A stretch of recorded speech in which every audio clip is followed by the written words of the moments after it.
We alive. Mm-hmm. Right.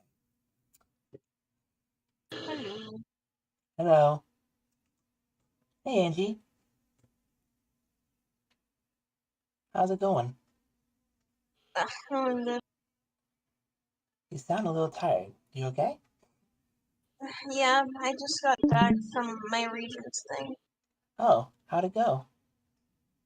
Uh, I think I did good. They're not gonna give me my actual score in the games, but I hope I did good. I'm sure you did. I have returned! Oh, we're live, by the way. I hit the live stream button. I see. Well, you could have waited until I got back. Jesus H. Christ, guys. All right, so, folks, this is your one and only Warwolf howling out at you, and we're doing yet another of these live reaction streams. Right now, we've only got 2 other people in the chat. So far, we got Angie, and we got, I call him Shadow. He calls himself Scarlet. Let's just call him somewhere in the middle. Let's just call him Shadlet. You must just call me Scarlet Shadow, but whatever. I could, but that would just be even more confusing. So, and you're not. Oh, dude, I never said I wasn't confusing. I'm a confusing motherfucking asshole, and I absolutely know goddamn regrets of it.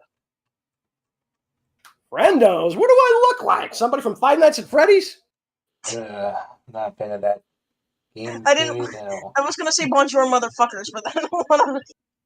Angie. Well, you just did! You just did! You see a swear word. You better been Wolf too long. Dude, being around me for 5 minutes is being around me for too long. Where the fuck you been? And I've been cursing when I turned 13, so that doesn't really help.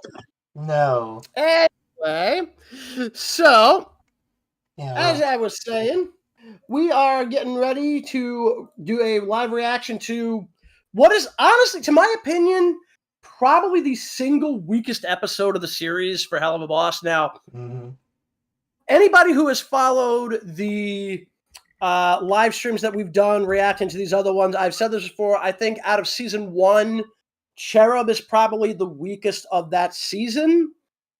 But I honestly think Unhappy Campers is literally the weakest of the series. Not just season 2, the series. Because, like, if you saw the review that we did in character with Sonic and company, I mean, even Sonic couldn't, disagree with this, so he even brought it up. This episode was hyped on the idea that we were getting Barbie Wire, that's Blitz's twin sister, in this episode, and that was really what they sold the episode on, and she's in this for like less than 5 minutes. I didn't exactly get the full, I never actually timed the whole thing, but it's like maybe 10 minutes tops. And we're talking like almost a 30-minute episode, so it's like, what, just shy of a full, it's just over 20 minutes. So that's literally like not even a third of the episode at this point. So that's really, really bad. And again, this episode I thought was kind of weak because it's like, well, hey, let's give Millie some personality. Too bad it literally has nothing to do with anything that we've seen from her. Like, this whole thing's like, oh, I want to feel special because I never get to feel special on the farm. I'm like, what, are you fucking kidding me? It's like, where did this come from? Because it's like, they never even hint at the idea that she has this kind of like insecurity issue ever. In the previous, basically at this point, it'd be like, what, 13 episodes? 12 episodes, whatever you want to call it. Like, if you're counting the pilot, yeah, it's something like fucking 13 episodes or whatever the hell it is. Because you got to figure this is like episode 5 of the 2nd season, And, like, you go back basically like 12 episodes, and we've never seen this. So it's like they give her this random supposed character flaw that we've never seen before, and it's never been brought up at any time prior to this. I would have believed that from Moxie, given what no, seriously. If you like, Angie, you've seen The third episode for the second season, right? With Moxie's father. Yeah. Okay, given his father and the way he treated Moxie as a kid right on up until his adult years, I mean, look at that and tell me you couldn't see Moxie having issues being, more secure in his own abilities. Because Lord only knows, we've seen it throughout most of the series. He's basically... Considering I've watched episode 3, it really shows. Yeah. Whereas, like, Emma's like, oh, hey, all of a sudden, like, Millie's got this character flaw. It's like, what? Like, this was never anywhere in her personality. There was never even a hint of this in any episode prior, and all of a sudden it's like, oh, I never got to feel special because of being on the farm. Like, what the hell?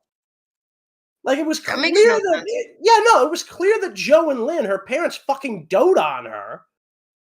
And she is, like, straight up considered more capable in their eyes than Moxie, whom they really don't see as right for her because she is, able to get up close and personal with and kill things directly in hand-to-hand combat, something Moxie has slowly started to work on. But, I mean, given the way basically Crimson treated Moxie, given the way that Blitz kind of just makes fun of him, I think he's doing that as a friendly teasing ribbing thing, but it doesn't really help him much.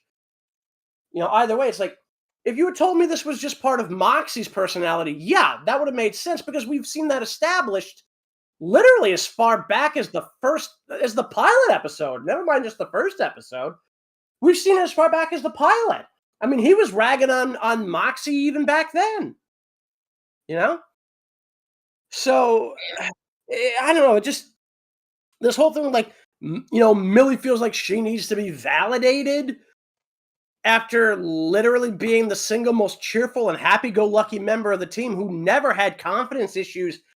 It just kind of feels like an ass pull when you get right down to it. That seems kind of off. Mm-hmm. Yeah, no, like, that's why I said it. Like, it feels like an ass pull because it's like, also, where is this coming from? If I may interrupt, Jayse won't be with us tonight. Yeah, and Sear's coming later. I'm not sure. What's going on with Jayse at this point? His parents are being asshats again. What did they do this time? I don't know. Yeah. So yeah, the team won't be here with us because. Now you know why I tell him to slap them more often. I'm surprised he actually did once, but he hasn't done it since, apparently. Yeah, usually the dad's the bad guy, but now the mom. Jeez. And she's supposed to be on his side, for God's sake. From what I can tell, she was never on his side from the way he's generally talked about them. Yeah, but hopefully I could be wrong. Hopefully he'll feel better tomorrow when we do our next reaction recording. We'll see. I mean, at this point, who knows? Sear said he might be in later, so if he does show up, great, because, I'm not going to hold that against him. He's the birthday boy. Yeah. Yeah. Happy cake day. Stop stealing my lines! Okay. What lines? Anyway. You literally didn't put your name tag on those lines. I'm going to make you write lines in a minute. Anyway. Writing. So, oh my God, what the fuck is the matter with you, man? Full screen this bitch, number one. Yep, and I have it set up so only the audience can hear us talking, but they can't hear the video because of the copyright. Right. Yep. Anyway, so let the experience begin or something. Yeah, well, if you want to call that an experience, for me, this was a non-experience. But I will say this. At some point in the next probably week or so, we are going to do one of these for the first episode, in fact, which is technically also the pilot, for Murder Drones, because at this point, we're very near to the end of the amount of Helluva Boss stuff we're supposed to be getting for the year, at least according to Vivian Madrano's own Twitter. So she was saying, at this point, she's thinking at most we might get episode 7. We know that there's 2 more episodes left of Murder Drones coming out And if they keep to the schedule they have been, where it's roughly every 2 to 3 months, we'll probably get the final episode potentially. I'm going to say early January, potentially. Now, if they do, in fact, do it every 2 months, and that would mean we would get one at the end of the year.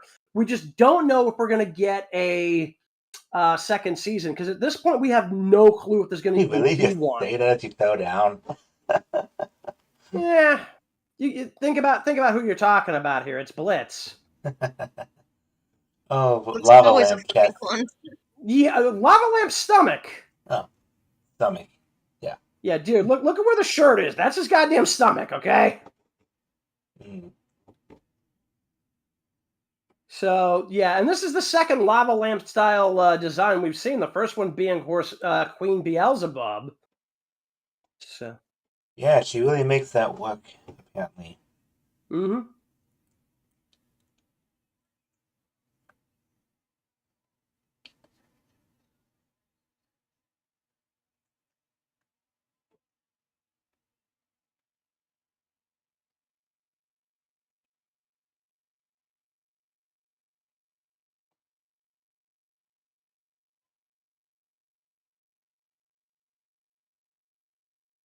-3 seconds.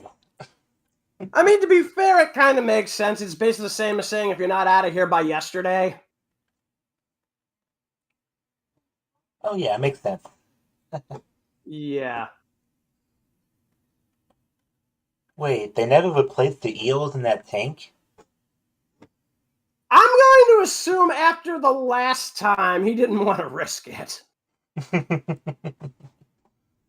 Yeah, I remember when he said, "Damn, Moxie, I just bought those eels." Which raises a question as to why the hell you even wanted eels to begin with. I just thought after that episode he didn't give a shit about them. I'm just left over there. It's kind of like, why did he even buy them in the first place? I mean, it was either eels or have a normal aquarium full of fish. Why does he even have the aquarium? I honestly don't know. Maybe it's practical? In what fucking way is having an aquarium with nothing in it practical? No, I meant when it had the eels, it looked practical. Okay, I want to question why Moxie wore the outfit. You're not the only one. This is the other thing that kind of confused me is, why is it that they literally decided to cross-dress when literally you could have just had Millie dressed up as a human female and Moxie dressed up as a human male? I mean, it's fucking weird. Like, nothing about this makes any sense. And again, this entire episode was seriously, from what I've been told, the guy who wrote this is supposedly not particularly popular with some of the fandom on Reddit, because apparently he's known for weaker writing. Yeah, the cross-dress thing made no sense to me. To be honest, everything in this episode made no sense. Yeah. Like, literally, the only thing that did make sense was basically the B plot of Blitz trying to find Barbie. And again, the sad part about this is, you got to remember, that's what they tried to sell this episode on. Oh my God, Moxie. And yet, they never sold out with that. Yeah, no, that's really just been kind of a thing. And again, like, nothing about this episode, like, I'll be honest, after the first time I watched this, I absolutely refused to even watch this episode after the first time. It's like the only part of this I would watch is literally the stuff with Barbie. Because she's the only part of the episode that's really worth anything. Yeah, I watched it and I wanted to skip that entire cringe part just to go to Barbie. Yeah, like, I literally, like, again, she's only in, like, the last, like, maybe 5-6 minutes of the show. Yeah. And it's just really, really bad that this is what we had to spend the rest of the episode on. Like, it's just, it makes no sense. Yeah. I mean, unless the Horvath is really desperate for money, or he really felt like doing this in his goodwill or something. Again, I don't think he had anything to do with this. I think this was entirely the writing side of this, and nothing about this made fucking sense. And yet he agreed with the whole thing. Yeah, apparently so. Yeah, that's pretty much a two-way street there.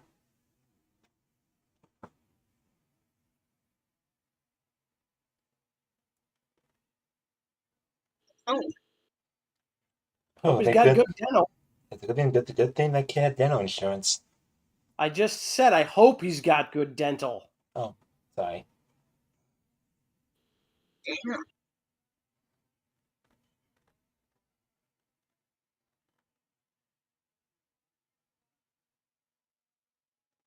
Wow. Damn.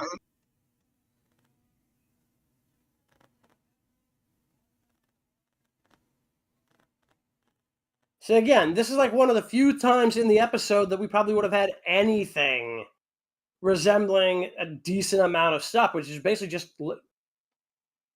This is literally just Blitz, just strong-arming somebody to try to find his sister. And that's more interesting to me than any of this crap that we've got going on with Millie and Moxie. It was funny. Dad did mention the American Ninja Warrior thing when she was jumping on those platforms.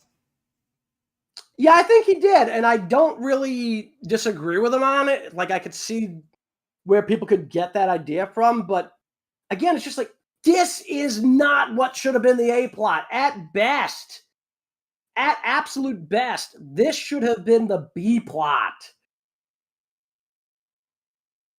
And they do like this weird musical number too. It's like, what the fuck was that? Seriously, like that weird thing where all of a sudden she looks like she was just like, okay, whatever.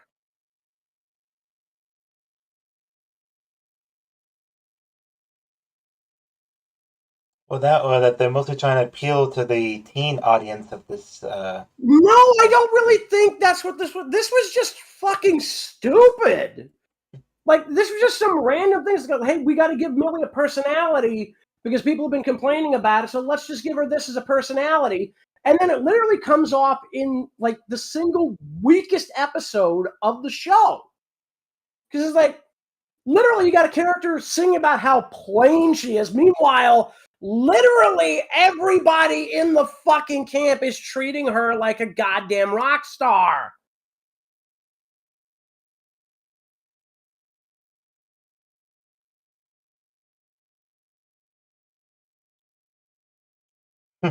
Low profile.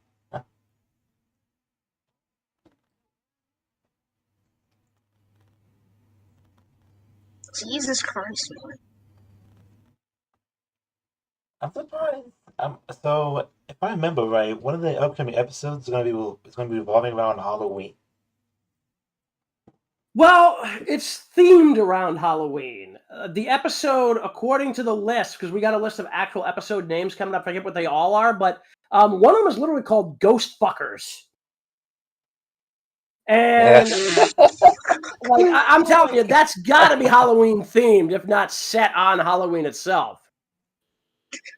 And then you got one that's Christmas themed. Yep, that's going to be called Sinsmas, which, I mean, kind of makes sense. I mean, we don't know what Christmas is like in hell. I'm sorry, I gotta recover. From what? Ghost fuckers? Yeah, I know. Yeah. Yeah. Oh my god. Yeah, and again, seriously, this makes no sense. Like, what the hell is Moxie doing in this? Like, now I'm hot shit. It's like, come on, dude. This is fucking stupid. Yeah, not gonna lie, I hate Moxie's cosplay in this. Yeah, no, this entire episode, this is what I said, it makes no sense. It's crazy that they thought this was going to be a good idea. It's like, you want to give Millie an episode, fine. This is not the fucking time to do it. And literally, it makes no sense. Nothing about this makes sense. And then he says, "It's my time of the month," Oh my god. Yeah, no, I'm like, at this point I've completely muted it because I really don't even want to remember any of this shit. At least our reaction to it got at least a good over 3-digit views. So. That's probably because they wanted to see us rag on the goddamn thing more than they wanted to see the episode. Only one negative comment, but other than that, I think good. this like. Well, no. Like I said, I'm pretty sure people like the idea of us just ragging on this thing. Because again, this is straight up, in my opinion, the worst episode of the series. Yeah, I'm pretty sure this is everybody's least favorite episode they've seen so far. Yeah, I mean, honestly, like, if you ask me what I thought was the weakest, not the worst, the weakest, because honestly, I thought season 1 was pretty much good, from top to bottom. All right. But the weakest episode was, for me, definitely for season 1 would have been Cherub, just because it kind of just feels like a filler episode. Oh yeah, Cherub was my favorite episode. Hey, I don't judge, man. Everybody's got their favorites. It's just that for me, like, Unhappy Campers is so goddamn aggravatingly stupid. Like, literally, like, the one person who would be most likely to do the very thing Millie did when they got there to blitz is Moxie, and he's deliberately just, oh my god, Oh, someone joined. Yeah, we got somebody called a pizza man. Wait, Pizza the Hut is here? No, it's Eddie. Hey, Eddie. Hi, Eddie. Hey. Eddie. Not that kind of Eddie, you moron. Oh, come on. That was funny and you know it. But yeah, so again, like, and then we get this, like I said, this is one of the scenes that just completely pisses me off in this fucking episode, because it's like, it doesn't make sense.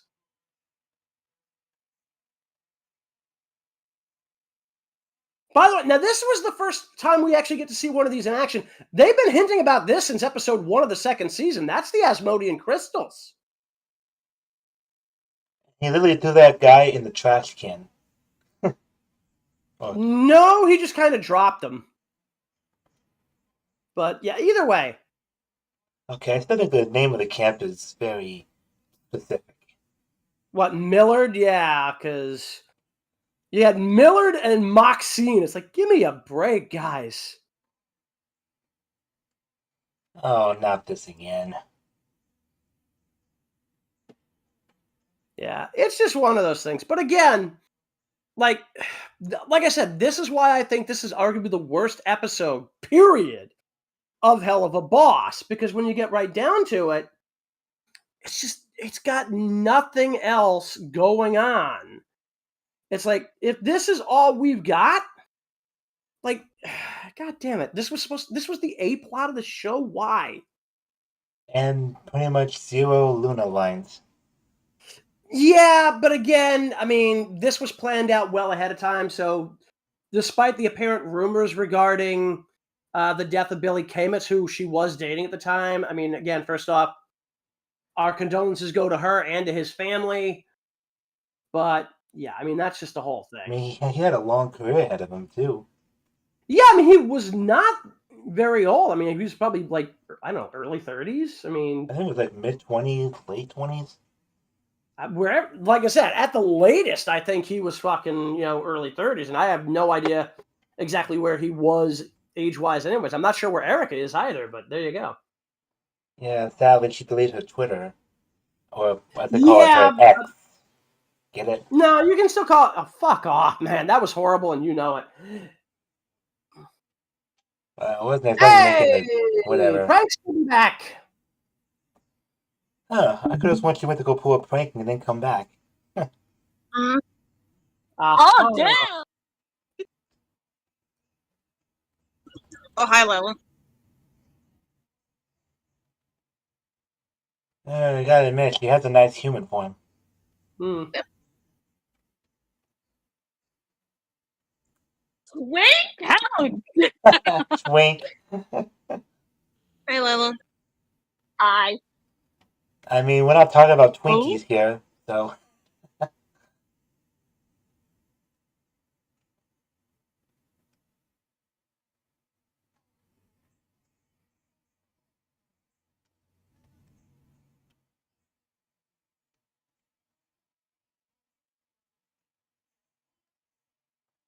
Oh.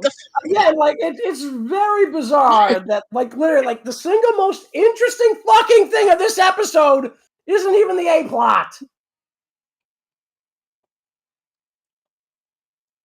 Yeah. Genius.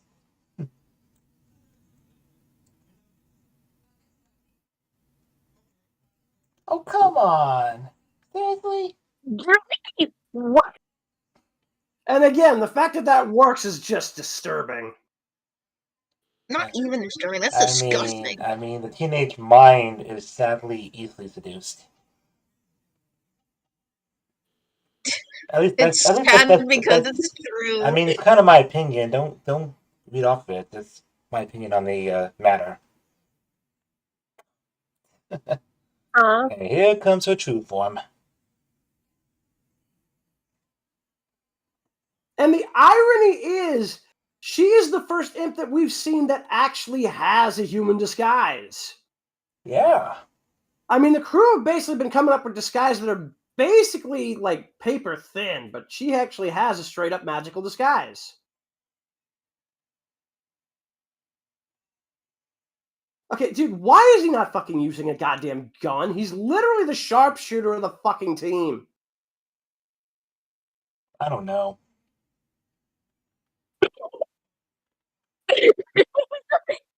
What are you laughing about over there? Probably the episode.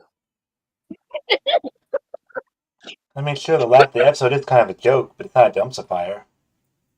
Oh, trust me, it's very much a dumpster fire. This episode, again, is the worst episode, period, of Helluva Boss. And we're still not sure when they're going to release episode 6 of the season yet. Potentially, if I have to take a wild guess, since we've already gotten a few mild teasers on Twitter, or X, or whatever the fuck you want to call it. By the way, here we go. I think we're getting like the only decent episode scene here, because yeah, this is gonna be like the final fucking good scene here. Is watch this fucking moment here. Seriously, that's like the only funny fucking scene in the entire episode. That is why did their eyes turn big? Because they got hit with heroin, straight up. Like non-filtered, just. And here comes the fatality. Oh. Random.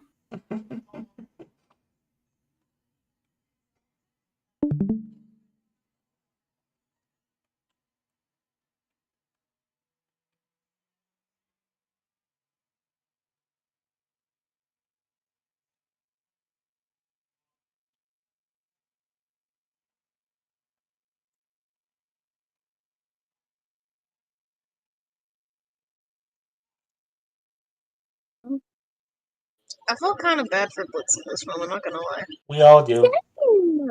Yeah, again, there was so much more they could have done with Barbie. And instead, this bullshit was our fucking A-plot. Like, literally, the fucking shit with Millie comes out of nowhere, makes no sense in context with anything else we had in the fucking series. I mean, I'm sure Vivsy had a very good reason for this. I have no idea what it could have been. Because seriously, like, I'm sorry, this was just stupid. And to be honest, we've seen even stuff that's more stupider than this. Yes, but not on Helluva Boss, ironically enough. Yep, it's what they call cruel irony. Mm-hmm. And Luna's taking a nap. Yeah. Oh, poor Moxie.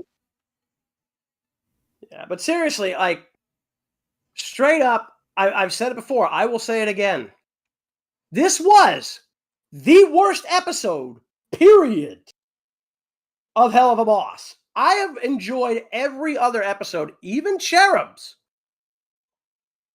This one I straight up couldn't stand outside of the few minutes we got of Barbie Wire. That's it. That literally should have been what this episode was about. Instead, we literally got, let's give Millie a spotlight, but have it make absolutely no sense with anything else we've had in the series up to this point. It's like, what were they thinking? Were they thinking? I don't think they were thinking. Clearly they weren't. Yeah, and yet this video got 9.8 million views. Wow. Huh. Well, And again, the main reason... The fact that I also actually really like this episode. To each their own, but I'm just going to say straight up, the main reason I think most people tuned in was, again, the hype around Barbie Wire, because we were supposed to get her for the first time. We got her less than 5 minutes, and honest to God, the rest of the episode sucked ass. With a swizzle straw.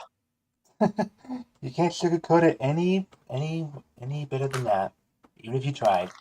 Sugarcoat? Are you kidding? I'm freaking dude. That's a fucking shit Sunday.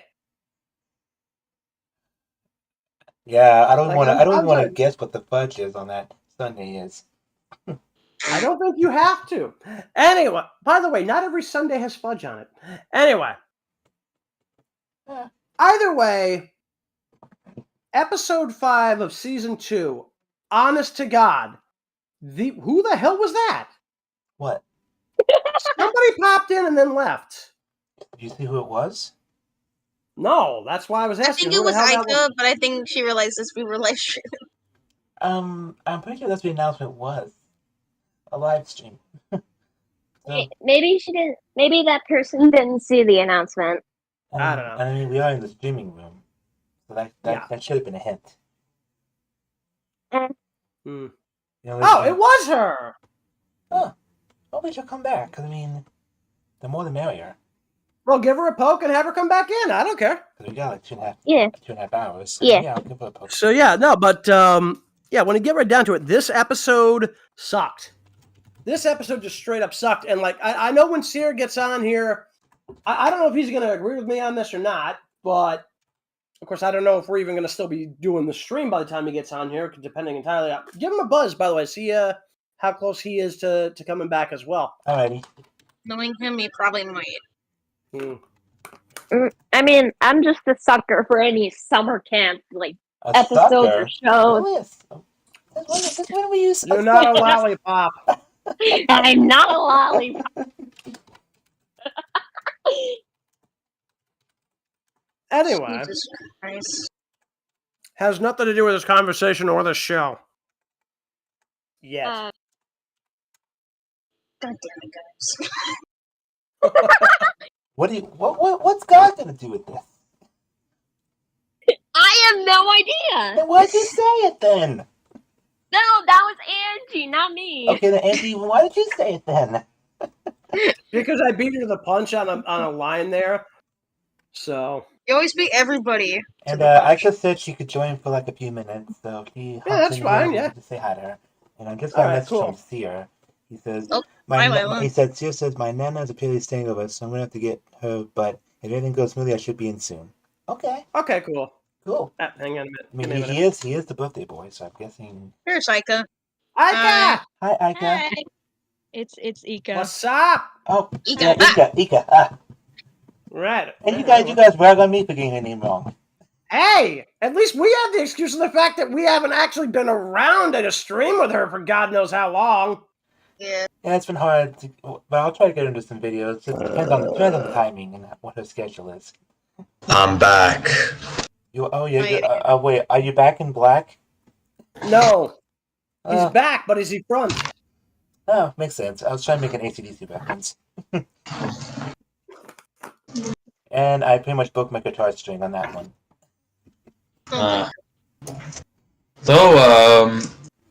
Guys.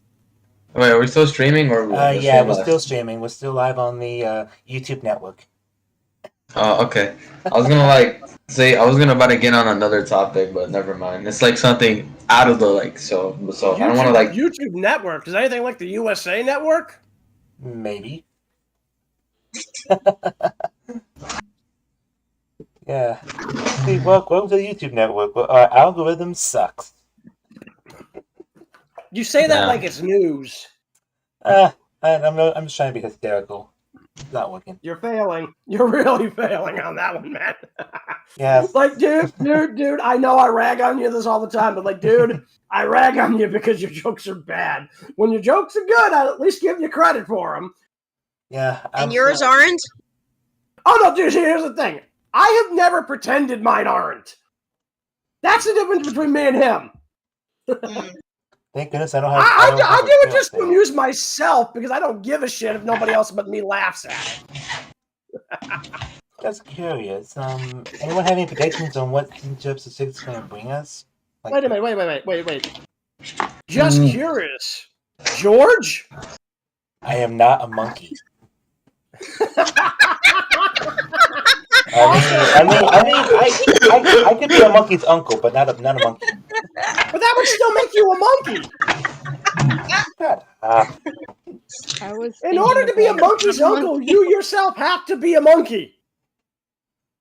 I mean, technically, but never mind. But technically, yeah. So, any predictions on what we're going to see in the next episode? Whenever Raleigh. Besides Raleigh. Osmodius. Well, that'd be an idea because he was very involved. They've literally dropped another teaser image, and it looks like we're gonna see because it looks like it's gonna be part of a flashback episode. So it looks like we're gonna see potentially Osmodius, Fizzarali, how they end up. What the fuck was that? Oh, hi, Rose. What's going on? Hey! Hello. Looks like the rose brought her thorns. That was a horrible joke, dude. Go to your room. What? Go to your Ruby! She's a rose. Hi, Ruby. Come on, Also, Ika, we just watched the Millie episode, and sadly, it sucked ass. With a swizzle straw. Oh, really? Yeah, literally. Unhappy Campers was basically a Millie-centric episode. So bad. I feel bad for the straw. No. I feel bad for the ass. I feel bad. Why was he so Maybe one day we'll get like a good episode about Millie. Yeah, no, I'm sorry, Ika. Episode 5 of the second season was basically centered almost entirely on Millie, and it sucked. Oh. Yeah. Pretty much in Ohio. That was literally the episode we just watched, and good God, like, they hyped it on the idea that we were supposed to get Barbie Wire, and the whole thing, for the most part, except for like 5 minutes, ended up being about Millie. And the storyline... Alright, dude, seriously, Pizza Man, whatever the hell kind of sound effect you're making over there, please stop. Oh, hold on, let me click on sound suppression. Noise suppression, not sound I think he suppression. just muted himself, but that's either way. Yeah. I think he just muted himself either way. But... Yeah. And also, Rose, welcome back. It's been a while since we've seen you on here. How you been? Dead. I've been dead. That's good to hear. Fuck you. Thank you for the offer, but no. So apparently, even an offer. I'm reading the chat, and Jayse said he wants to see more of Stolas in the next season 2 episode. In the chat? Wait. Are you talking over a no mic or something? YouTube chat. No, YouTube chat. Yeah, and then... Oh, no, he's also over in no mic as well, so yeah. Oh, I did not... Okay, but yeah. Oh, I didn't know it. And then he said WTF Warwolf, and then laugh. Yeah, no, he's doing that just like, dude, again, it's kind of my whole thing. So give me just a minute here. Let me... And remember, Jayse, whenever you're ready, just hop on in the chat with us. Yeah, really. Because we all miss you. Honestly, recently I've been fighting the Were we urge aiming at him? No, I'm not even going down there. Well, dude, you're the one who fucking said we missed him. So that implies we were aiming at him. I didn't even know we had guns. Yeah, well, like this AK-47? Also, I will say this: I like the background you got here. Is that a PlayStation? What? What? Look, on the I'm looking at the YouTube thing here. It's like it looks like they're using PlayStation 5 or something because those look like PlayStation controllers. Yeah, I had a hard time finding a background image, so that's the best I could find. No, that's fine. But I love it personally. Man, if I had a PS5, I'd be playing the shit out of it. Playing the shit out of it. But yeah, so Jayse, come on in, jump on into the chat. We've been waiting for you anyway. We're also waiting for Sear to pop in, but also I'm not sure if it was. I think it was Iku who just asked. Yes, there was a Luna-centric episode when they released episode 8 from season 1, and yes, that finally came out. That was pretty much a Luna episode.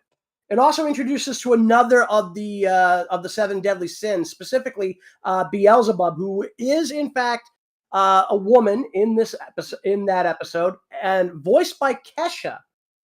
And I love that. Kesha. Dude, can we talk about her for a sec? I love her design. Okay. I'm gonna be honest. And like ever since I started getting into Kesha, and like I'm a little bit on the I don't know how to put this. You're a fangirl? No, more than that. Oh God, you're a simp. Maybe. Maybe. Is that guilt I hear? I'm guilty. I mean, how can you blame me? She's like, yes, I can blame you.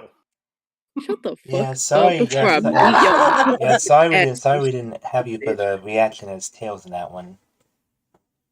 But yeah, so basically the whole situation that, as far as we can figure out at this point, and Brandon Rogers even flat out said this at one point while we were waiting for the episode to drop, that we would actually figure out why episode 8 was delayed the way it was just from the credits, and he was right. So what ended up happening is, because of that 9-year legal battle that she was in, she was not allowed to actually sing in the episode, so they had to get Rochelle Diamante, or whatever the hell her name is there, who is an almost pitch perfect sound-alike for Kesha, to do the song Cotton Candy. So she was able to do she was able to do the vocal role. She just couldn't do the singing role. That song is also an earworm. Pitch perfect. It kind of is. Well, dude, she sounds pretty much identical to the way. She's a sound-alike. She's an impressionist. That's literally what they do. Yeah.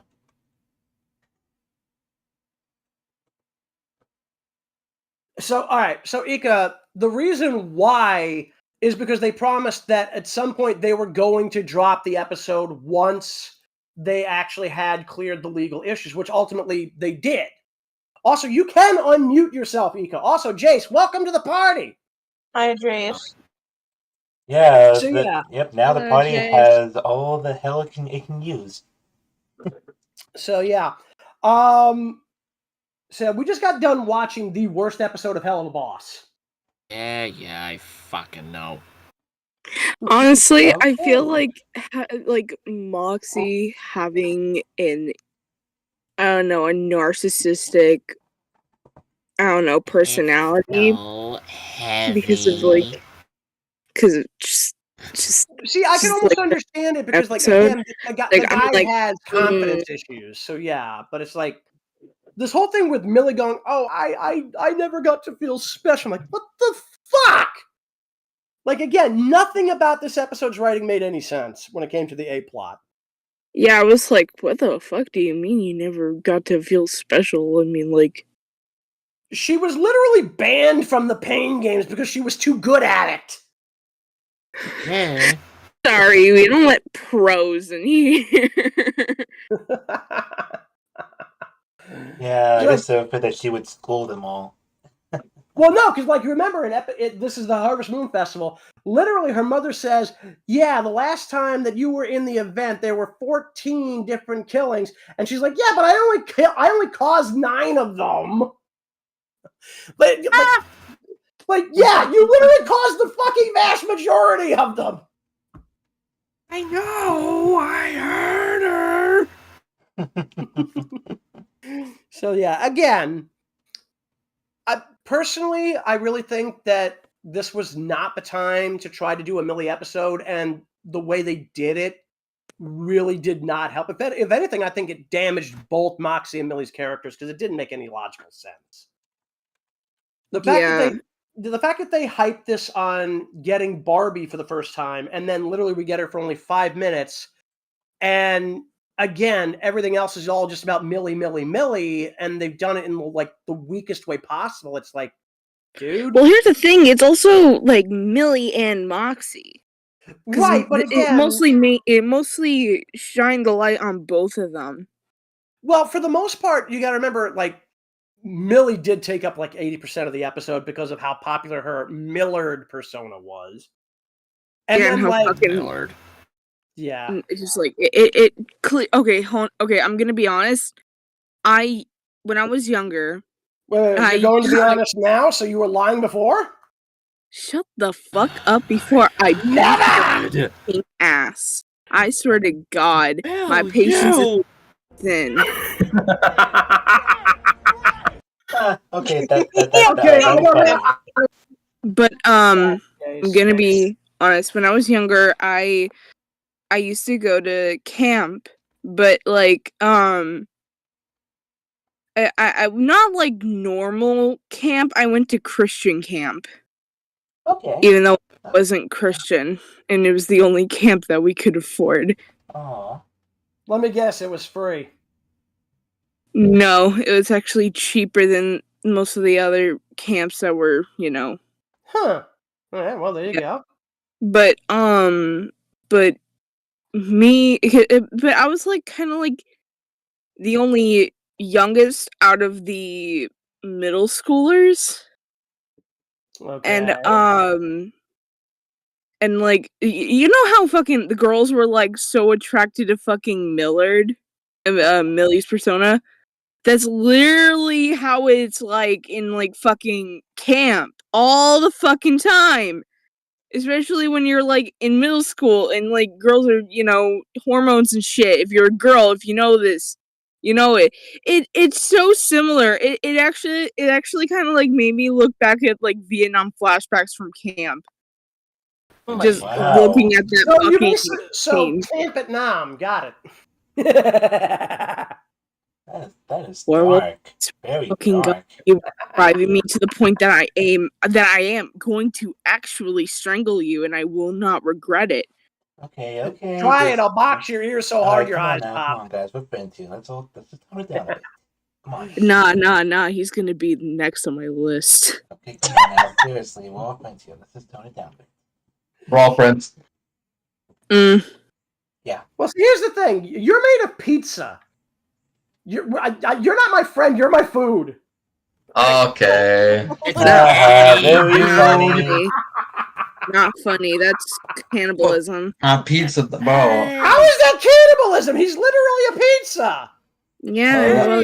I forgot where the joke of my username came from. I think I remember. I think I saw Spider-Man 2 and I heard Pizza Time and then I was all like, yeah, that's gonna be my username now.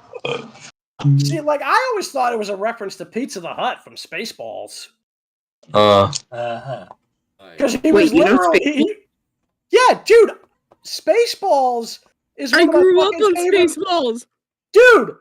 I was fucking born in 1980. You're not the only one who grew up with Spaceballs, man. I was fucking alive when that motherfucker came out in the theaters. I watched Spaceballs and it was goddamn funny. I went to the theaters when Spaceballs came out. So special. I didn't say I was there when it came out. I just said I was alive when it came out. But yeah, no. Schwartz is as big as mine. Now let us see how you handle it. God, I love that line. Oh no, my favorite one. I am your father's brother's nephew's cousin's former roommate. What's that make us? Absolutely nothing. Which is what the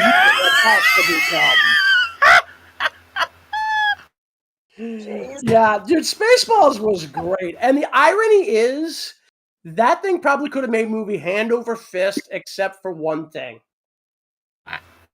They didn't do any merchandising on request because I think they there's a reason. made There's a few reason. Funko Pops recently. Yes, but that was well after the fact. At the time that it came out, Mel Brooks wanted to get George Lucas's blessing because he was a good friend of George's, apparently. And George says, I have no problem if you do this parody. Just do me one favor. Don't do any merchandising. So basically, Mel Brooks literally agreed to basically do, like, the only thing that we really got in terms of merchandise, other than obviously the home video release when it came out, was a novelization of the movie. That's it. And good luck finding a copy of that. I think I'd gotten a copy of that from the library where I was living back when I was a kid years ago. If you can find a copy of that goddamn book, you have found a small treasure.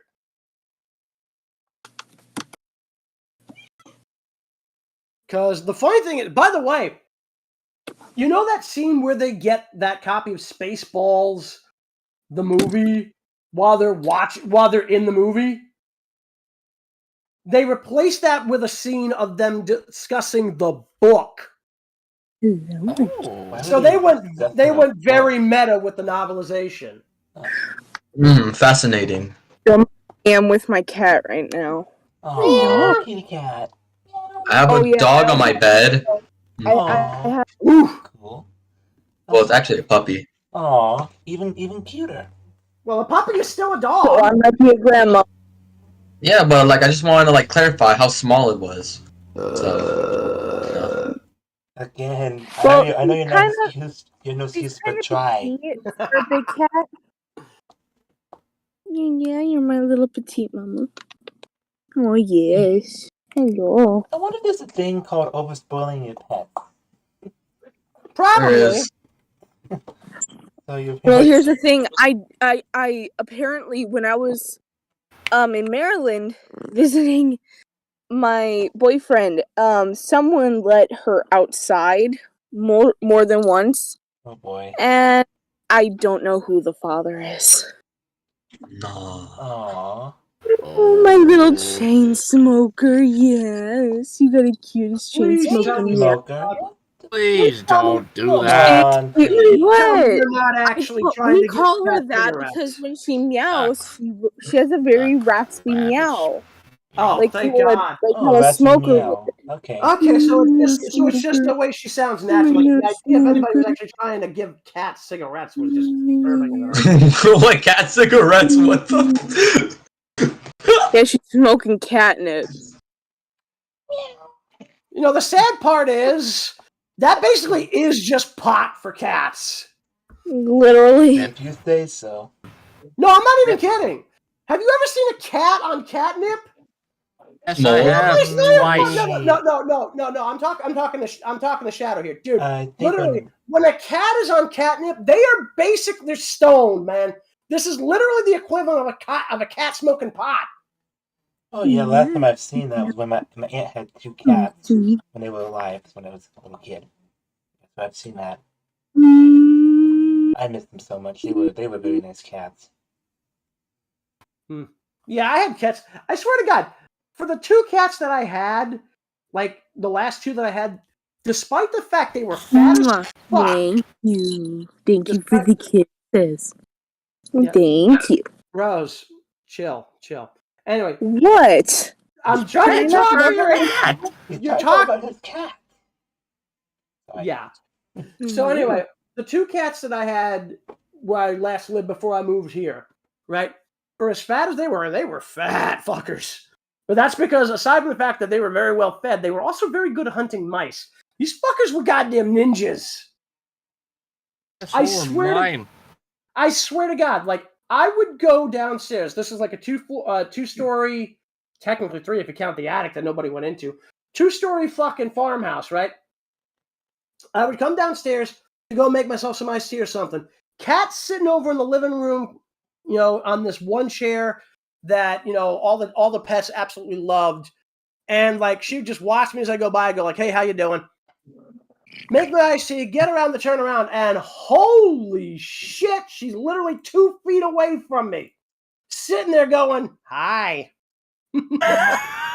I swear to God, no. She would follow me into the kitchen, plant her ass like 2 feet behind me. I would turn around like, holy shit, what the fuck you doing here? And when did you get here? I swear to God, she did this on the regular. Her son was crazier. Because I swear to God, and I don't mean in the bad way, I mean, he was crazier in that he would fucking do this shit at will all over the house. I'm gonna regret it. What did Will ever do to that cat? I did say I was gonna regret it. Go to your fucking Raining room, outside. man. Which I do regret it. What was you saying? Anyway. Oh, cat purrs. I hear her purring. Cat purrs. Yeah, she's licking my face. Hey, doggo, bark. Doggo, bark. She's giving me kisses. Yeah, you love mommy. Oh yes. If you guys like cat stories, I got one for you. Oh. Okay. Wait. I was 5. Wait. Okay. This story isn't going to be too catty, is it? No.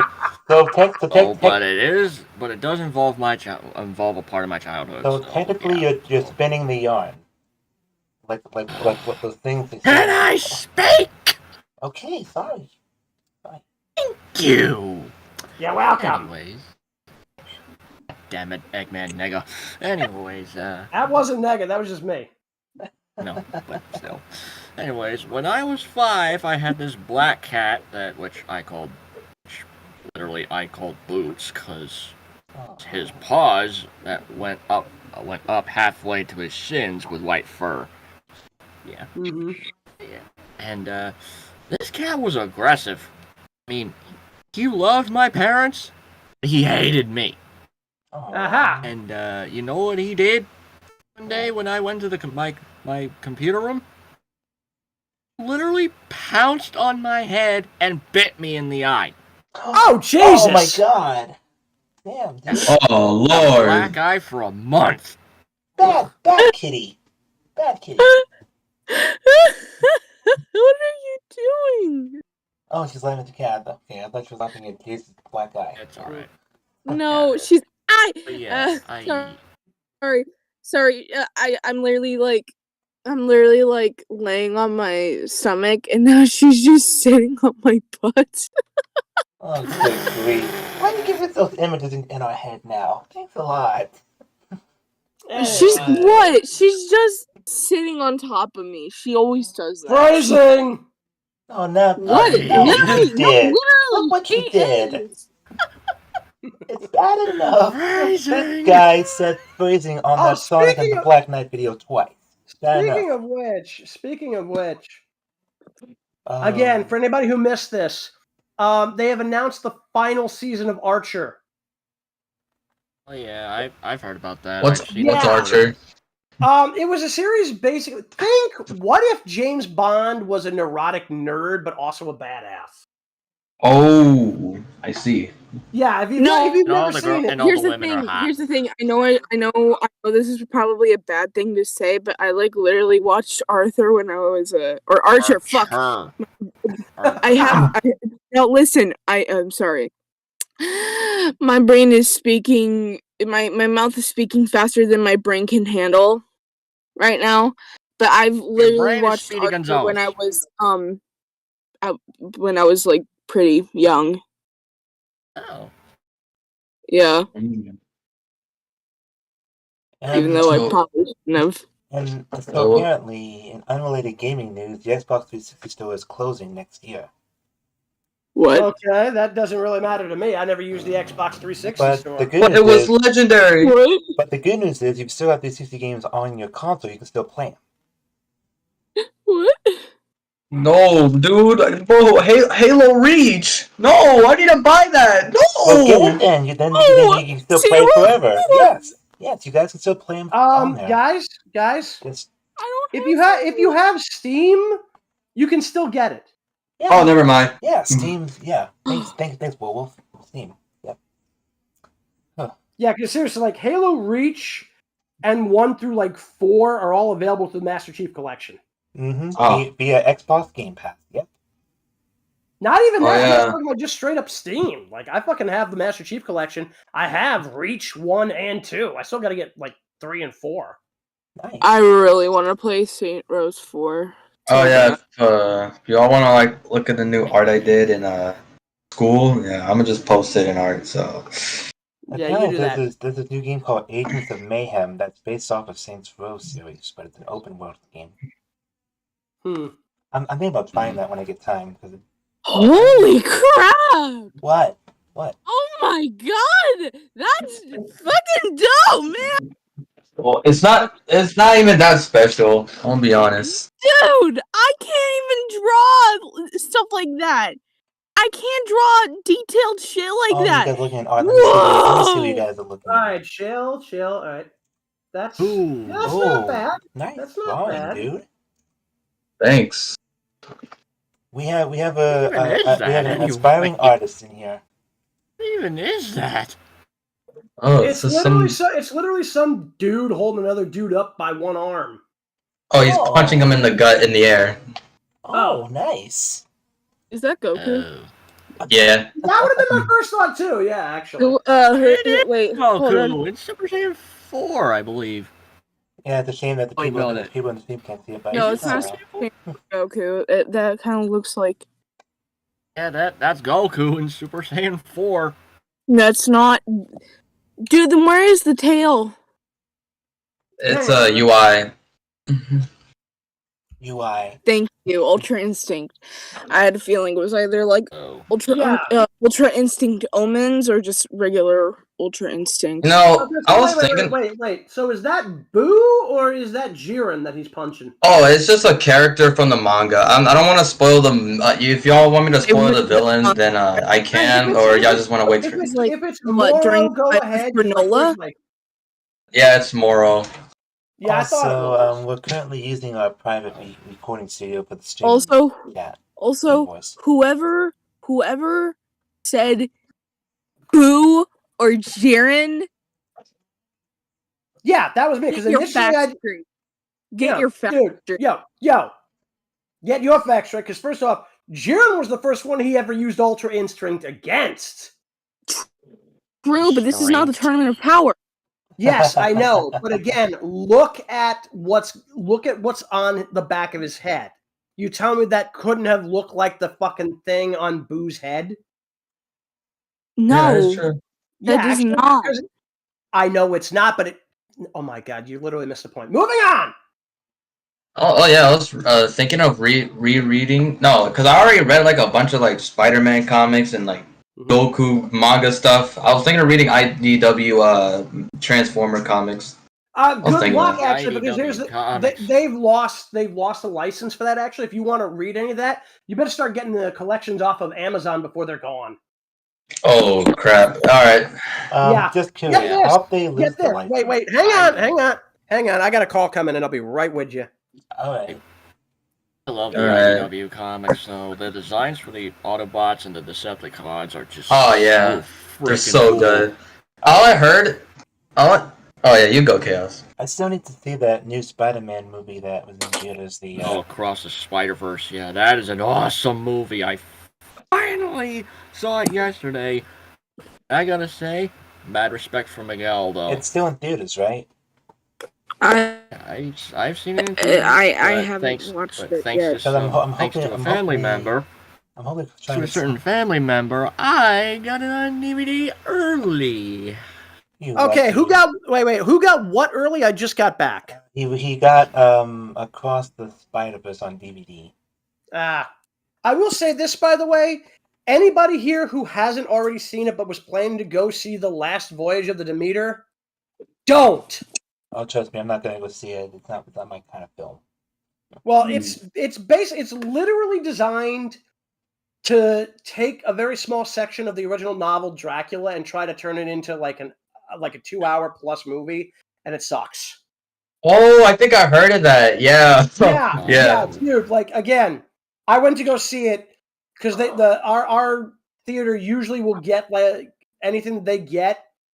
They'll, for whatever reason, they get to show it a day early. So I went to go see it before the official release date. Sucks. Yeah. And sucks hard. But I still want to go see the new Blue Beetle movie. Oh. I do want to see Blue Beetle. Oh yeah, did y'all? It looks the suit design for Blue Beetle actually looks really good. I'll give them this. The suit actually matches the comic. Thank Lord. Plus, it's got George Lopez in it playing Jaime's father. I have no idea who that is. Nor do I care. Never heard George Lopez? You don't know George Lopez? You don't know George Lopez? He was the teacher in Adventures of Shark Boy and Lava Girl. Yeah. Mr. Electric. That explains why I don't know who he is, because I never saw that either. He also had his own show, the George Lopez Show, too, back in the 90s. Never heard of it. That's a George Carlin show. Lopez. No, dude. On Fox. It the was George Carlin show. That's not what we're talking about. George Lopez had his own sitcom back in the 90s. Never heard, like, dude, either way, never heard of the guy. Move on. You're missing out, man. I feel so betrayed by Warwolf. Join the club. George Lopez was my childhood. Oh, mine too. I love it. Especially when they got the song Lowrider by War playing it on his sitcom entrance. Have you heard of the movie Rio? Yeah. Yeah, I've heard of it. I've never seen it. George Lopez was the toucan. Yep. What part of I've heard of it, I've never seen it, did you not get? We thought you saw it when you said we've heard it. You've heard of it. We thought you saw it. Okay, dude, if I literally said I've seen it, then I would have said I'd seen it. But all I said was I've heard of it. Come on, think about what that actually means. It means I've never actually seen it. Good God. Dang it. And you call us what's that word? Some way lacking lacking what's it called? Joaquin Phoenix. No, not that. Calling us uncultured. I never called you uncultured. You're uncultured. No, literally, you don't know who fucking George Lopez is. You don't know fucking. Here's a question for you. Do you know who George Burns is? Who the fuck is George Burns? There you go! I never heard of George Burns. Boomer. He's literally the oldest out of everyone here, Rose. He's 43. Yeah, he's a boomer. No. I'm Gen X. Basically. Stuff. No. Boomers is the 1920s to the 1960s. I'm Gen X. Oh, okay. Now you're talking about that. Okay, but still, you act like a boomer. No, you act like a millennial. No. Yeah, because here's the thing. Here's the thing. Here's the thing.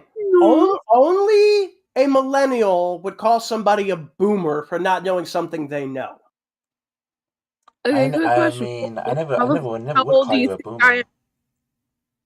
How old do you think I am? I honestly don't care about thinking about how old you are because that's 56. No, you call me a fucking millennial. How old do you think I am?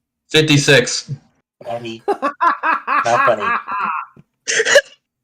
Oh, I'm sorry. I mean, if I were to guess, Rose, you would be 17 or 17. 17. Yeah, I'm 17. That's a millennial. No, I'm Gen Z. No, you're 17? No. Gen I was Z. born in 2005, motherfucker. Yeah, that's a millennial. That's anybody. No, born... that is not a goddamn millennial. Dude, a millennial would be 2001. You were born after the start of the new millennium, therefore you're a millennial. So no, I'm not. If I'm 1996, what would that make me? You were born in 96? That's Gen Z. Oh, cool. I'm Gen Z. No! Yes! Warwolf, I have a question. No! Can we drop this? Yeah, it's really starting to cause an argument. Anyway, Eddie, what was your question? Die! Oh, wait, when were you born? 80, why? Did you grow up with G1? Generation what? Fuck yes. Yep, he did. Yes. Like, G1 Transformers. Yeah, I know what you mean. Like, that's the only thing that's ever really called G1 these days. Yeah, no, dude. I have lived through every iteration of the Transformers. Man, I wish I was an 80s kid. I would die to go see that Transformers movie in theaters. There's some theaters around here have actually put that in theaters for anniversary. I remember going to actually see it about 15 years ago over in Albany. I was only 18 years ago. Yep, when I was still in school. Yeah, no, Shadow. Yeah. The original Transformers film was released in 1986. That's what he's referring to. Oh, right. That wasn't born then. The Transformers the movie? Yeah, 1986. The original. I watched that one. It was so sad that Optimus died. I know. You want to hear something ironic? Because the toy company. No, it's not. That's part of it. But the irony is, Optimus only died because they wanted to kill off a member of the Joes. All right. So here's the setup. At the same time that they were working on Transformers the movie, they were also working on G.I. Joe the movie. And the writers wanted to show just how crazy the stakes were getting in G.I. Joe with Cobra La and everything. They wanted to kill off Duke. Why because he'd been there since the very beginning. He was one of the two commanders before they introduced General Hawk. Originally, the team was commanded by Duke and Flint, who were effectively sharing command duties. They eventually introduced Beachhead, and then eventually they got us General Hawk, who was the overall commander of G.I. Joe. But either way, they basically wanted permission to kill off Duke, because it came down to either Duke or Flint, and the way they were doing everything was they were setting up Lieutenant Falcon to be Duke's younger half-brother. So the idea was Duke would take a shot meant to kill Falcon, and actually he does in the film, but because of the backlash to what happened to Optimus, instead of actually having him die, he goes into a coma and comes out of it at the end of the film. But in the original Japanese material, they didn't do that. They left it as it was. Ow. Yes, they actually had to go back and redub those lines, because originally they had already gotten everything set up where Duke was supposed to die. That's why, literally, like, when you see General Hawk literally break down crying, like, it's because, and acting like somebody just died, it's because somebody just had. But they had to change it for the American audiences because of the freak out over Optimus. Because Transformers, the movie, came out first. And I'm pretty sure Peter Cullen wasn't too thrilled with Optimus dying, right? He was not. Actually, they actually had asked him about this at one of the conventions. I'm trying to remember. I think the exact information that he had said was, when he read the script, he was absolutely sickened, because it's like, oh God, now I don't have a career anymore. They hadn't yet told him that they were planning for him to come back. Initially, first as a ghost who would act as a spiritual advisor to Rodimus in the 5 Faces of Darkness, which was the 5-episode opener for season 3. But then they were bringing him back for Dark Awakening, where they bring him back as a zombie.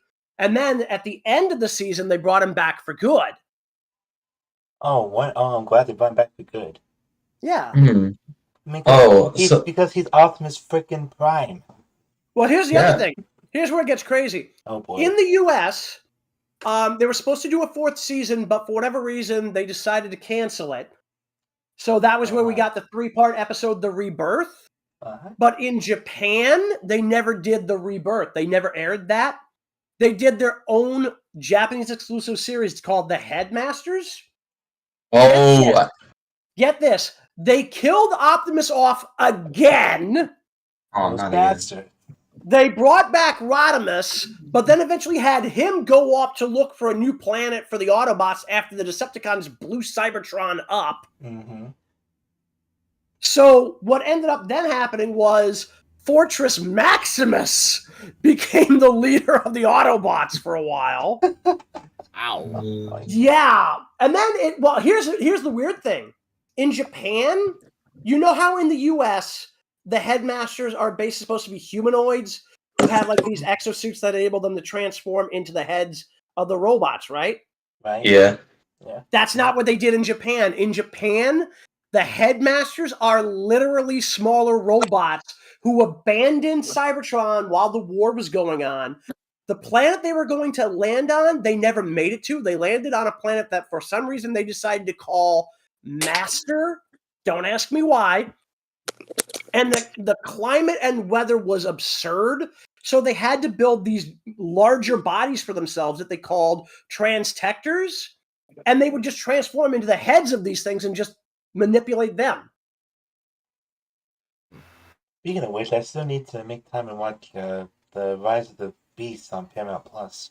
Oh man, I like Rise of the Beast. I'm on the fence about whether or not I want to see that, just because like the last time I saw Ron Perlman voicing Optimus Primal was the Netflix War for Cybertron trilogy, and it really didn't feel not the War for Cybertron trilogy, the Prime Wars stuff over on Machinima. Either way, wasn't particularly fond of that version.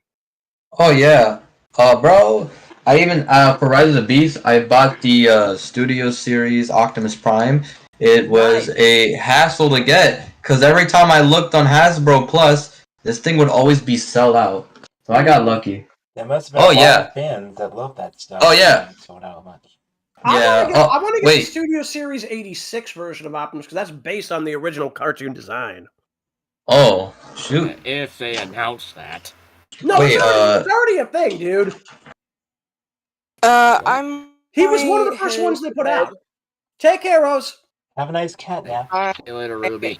Bye. I mean, I'm trying to get myself back into the schedule of things. You know, going to bed early.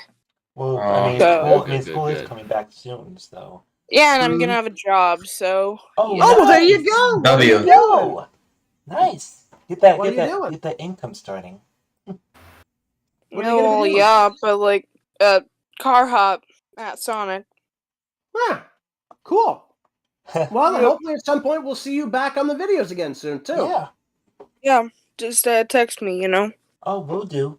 I always will text you. Like I always ask you ahead of time your availability, just to make sure when I schedule them, it'll be. Yeah. So you get that beauty sleep, and hopefully you do go to your new job. Thank you. Yeah. Because I worked for Arby's for 9 years, and it's not good, but it keeps my money flow going. So I'm not bad. I'm not sorry. I'm not. I think you mean cash flow. Money flow just sounds weird. Sorry, cash flow. Yeah. I'm bound to go. See y'all. Bye bye. See ya. Funny thing though, if this channel gets 97 more watch hours, I am eligible for the monetization. Woo! Oh, that's good. But I'm currently still on the fence if I want to do it or not, because I do have a paying job. Yeah. Oh yeah. Werewolf. I have a question. Werewolf. I'm sorry. Okay, I have to play this sound effect. You said werewolf. Okay. Anyway, what's your question, dude? What's your opinion on the Transformers Bayverse? I try not to have an opinion on the Transformers Bayverse because after the first film, none of them made sense. I mean, Dark of the Moon was pretty good. I'm not gonna lie. Wait, what one? Dark of the Moon. Number 3. No, Dark of the Moon made absolutely no sense, man. I know, but like, come on, you gotta. I mean, it was pretty enjoyable. Shockwave. The only Yeah, downside, it was pretty cool. The only downside about those films, you didn't have Peter Cullen as Optimus. You had somebody else. No. Yes, you did. Wait, Peter Cullen has played Optimus in every single one of the Bay films. Oh. Yep. Maybe just didn't show up on the cast list on cable. That's weird. It should. I got Spectrum, so it's weird. No. So basically, Dark of the Moon, the story made no goddamn sense at all. Oh, here's something a little interesting. Legacy Evolution, the toy line for Transformers. Yeah, what about it? Came out with a new Leader Class figure, Nova Prime. Holy shit! Which version? Nova. Which I think it's the comics version. Okay, because the reason I ask is Nova Prime is the name of several different characters, including one from Shattered Glass. Oh yeah. Because literally in Shattered Glass, Optimus gets reformatted into Nova Prime by a benevolent version of Unicron. Oh yeah, I've heard about that. Speaking of which, I still need this is the Autobots version from the comics, and it's a bit of a remold of the Galaxy Upgrade Optimus Prime. Yeah, well, again, like even then, Nova Prime still would have been an Autobot. Anyway. Speaking of which, I still need to get my hands on at least one Shockwave figure. Here's a video that Chefatron made on YouTube about him. Chefatron. That's Well, I watch. So wait, so let me guess. He transforms into a blender. Close. Close. Okay. What did he transform into? If he's a chef, he transforms into an oven. Oh. A chef doesn't necessarily use an oven.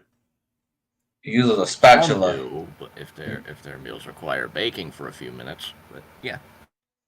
Again, you can be a chef without necessarily having to worry about using an oven. Oh, my bad. I meant to say Soundwave, not Shockwave. Said the wrong thing. Also, yeah, Soundwave only superior, Autobots inferior. That, by the way, that's still hilarious because basically what they do is that's not that far off. Literally, like they would have Frank Welker use the Dr. Claw voice he came up with and then run it through a fucking synthesizer, and that's how we got Soundwave's voice in Generation 1. I really enjoyed Frank Welker's work. I enjoy his work. Oh, yeah. Dude, Frank Welker is literally like the man of 1,000 fucking voices at this point. He's been in just about everything. I remember, back then, I used to watch, like when I was little, I used to watch Cartoon Network. I used to watch regular show, and now I realize how many people this man, Jason, Griffin, or whatever his name is, voiced almost half of the background characters. I just realized that. Really? When did you notice that? I never noticed that. Just rewatch regular show, and you will notice how many times the voices sound identical. Again, I can't speak for anybody else, but personally, I hated that show. There's only one problem though. HBO Max took off all the episodes on of regular show. No, the show was so good. It was funny. It was like it's like an adult kid show for I don't know how to explain it. It came out. It was good. I mean, yeah. Yeah. Also, I realized. Not a fan. Oh, all right. Well, I also realized that I was playing Fallout New Vegas. I realized this man, how many people, what was his name again that voices Sasuke in the dub and Spider-Man? I forgot. It's like Yuri Lowenthal? Yeah. He voices like half of the people in like Fallout New Vegas 4 and 3. You think that's impressive? Frank Welker literally voiced almost every single Decepticon. Oh, he's a miracle worker. Starscream. Like, dude, seriously, Starscream was one of the few who didn't. But if you look at the fucking cast list for the Transformers, the movie, the 86 one, yeah, Frank Welker voices like a third of the goddamn Decepticons just in that. Wow, that's a lot, including pretty much like half the Constructicons. Yep. Like I said, he's and Devastator. Miracle worker. Yeah. Even though he's 77 right now, he could probably do this until he's at least 90. Probably. I mean, for God's sakes, Optimus Prime's voice actor is around the same age, and he's still going. Yeah, and because I still enjoy Frank Welker when he voices Fred in the Scooby-Doo cartoons. He's also doing Shaggy and Scooby these days too. No, that's cool. I think you meant Fred and Scooby. Shaggy is voiced by Matthew Lillard now, since Casey Kasem passed away. No, you're half right. Oh. They brought in the other dude you're talking about there? Matthew Lillard, yep. From the 2000 Scooby-Doo movies, yep.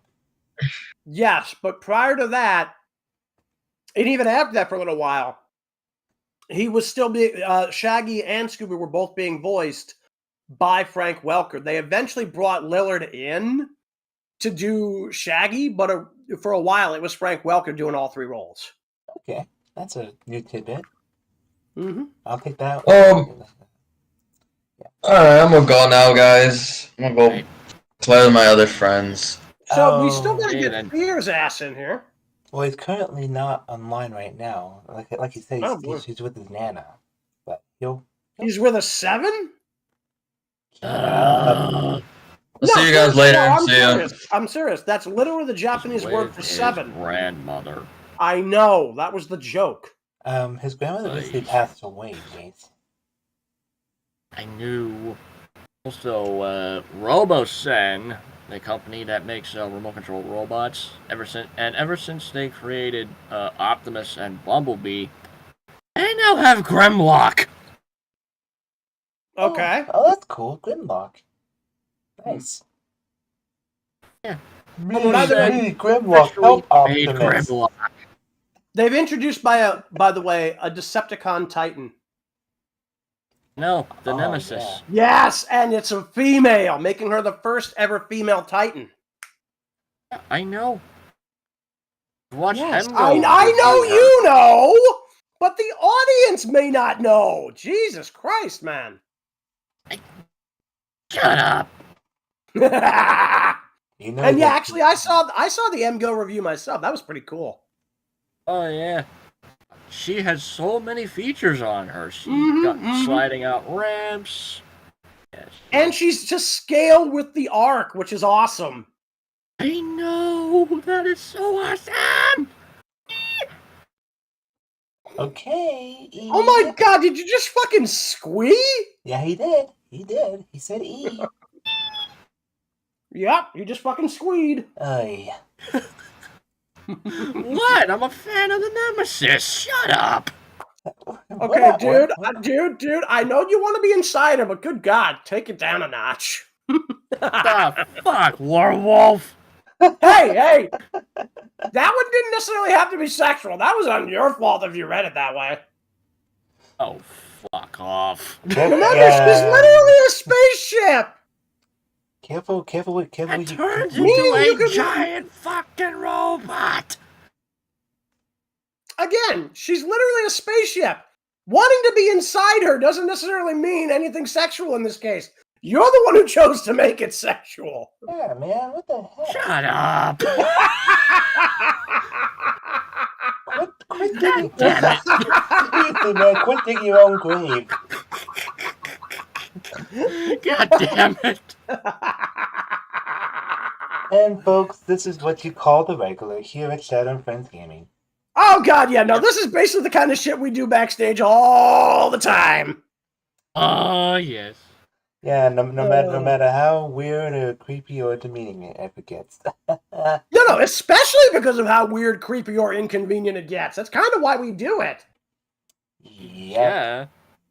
Speaking of which, I'm still trying to figure out what to do for my anime night on Tuesday. I'm stumped on what to choose. You still haven't figured that one out? Wait, I thought it was Sear's turn next. He already had his turn. It was Sear, then Jayse, then me. Remember? All right, because Jayse just did fucking Attack on Titan. Right? But he couldn't. I think you told me why you were unable to come. I did show up. When? Well, you were showering. How am I supposed to know that? Because you actually are stupid enough to go showering during the event? I was super busy that day. I didn't have a lot of time. Dude, dude, you realize you could have just taken a shower before you went to bed. Well, he didn't. Yeah, dude, this is what I keep saying. You don't take a shower before or during an event. You take the shower after the event. How much shit have you missed on the wrestling shows we do because you decide, I'm going to go take a shower during the pregame show? No, and then you take a fucking hour. Another day. Yeah. Also, hey Angie, welcome back. Welcome back. But yeah. Oh no. What? Panda Amy. Those are the only 2 words I'm saying. Okay. I'm not even gonna ask. I don't think I even want to ask. I'm afraid to get the answer. I don't want to ask, and I don't want to know. Good. Amy Rose in a panda cosplay. Aww, that's kind of adorable. That's fucking weird. It's fucking weird. So other than me, who's watched the second season of Sonic Prime? Oh my god! I just seriously, started dude? it last week. I literally binged it the day it came out. I know you did. I'm asking if. Then why the fuck did you ask? I was asking Jayse and Angie. You dummy! I know you. Well, you should have. You said, did anybody watch it? Well, Good then, Lord. What'd you ask? I didn't hear. Specific. Well, them in the audience. I was pretty much asking everybody. So, hear me. Wait, what'd you ask? If you've seen the second season of Sonic Prime yet? Oh yeah, I have. I watched them. I've been binged all putting the it episodes off in one night. because of a certain dumbass. But yeah. Okay, then who's this certain dumbass? Probably the one he slapped a couple of weeks ago. Yeah, the El Ashato. Yeah, him. I still don't get why you and your... I know I'm not spraying up, but why did you and your mom argue over Velveeta and bacon? I'm just curious. Like, on the subject, I'm actually eating bacon jerky right now. Oh, I love bacon jerky. Oh god, yeah. Gold Emblem is actually pretty good. I missed the Jack Link's one though. The Jack Link stuff was god awesome, man. And then you know what the weird thing was?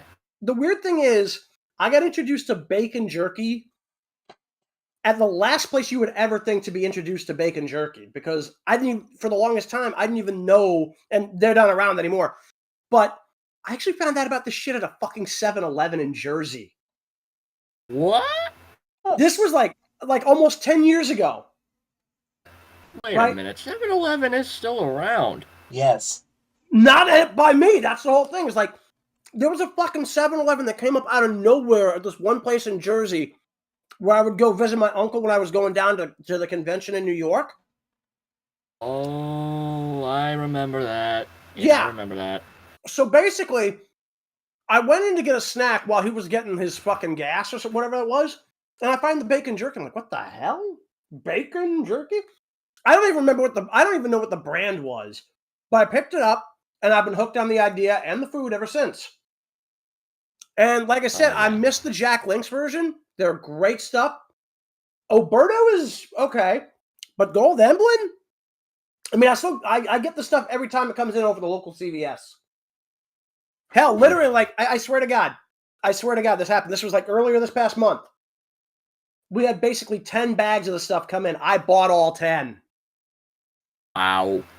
It was literally $60. Jesus Christ. Yeah, they were $6 a pop. Jesus. I regret nothing. On a side note, I still feel bad that voice actor for Dale Gribble passed away, Johnny Hardwick. Who? It was from a show called King of the Hill. He voiced Dale Gribble. Oh, him! Yeah, no, I know what you're talking about, actually. Yeah, he was going to reprise his role. He was 64. He was going to reprise his role in the Hulu, the revival. He was Wait. They were bringing that piece of shit back? Yes! Dude, that show was god-awful the first time. Why would you bring it back? I'm guessing fans' popular demand? Yeah, yes. But now that he's gone, who are they going to find to They might just retire the character. They did it with Edna Krabappel when Marcia Wallace died. Oh yeah, I remember that. Mm-hmm. Long time ago. But yeah. Mm-hmm. Huh. So this has been an interesting stream. You know, most of us hated the episode of the Unhappy Campers. Yeah, I mean, we're still waiting for Sear to come in to see what his take on the whole thing is. But I'll go give him another buzz. Mm-hmm. I'm not going to be surprised if it turns out he hates it too. So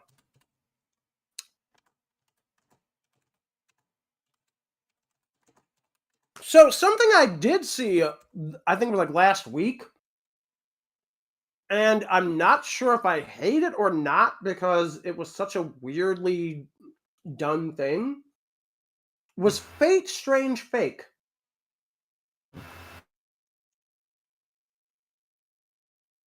Strange. No.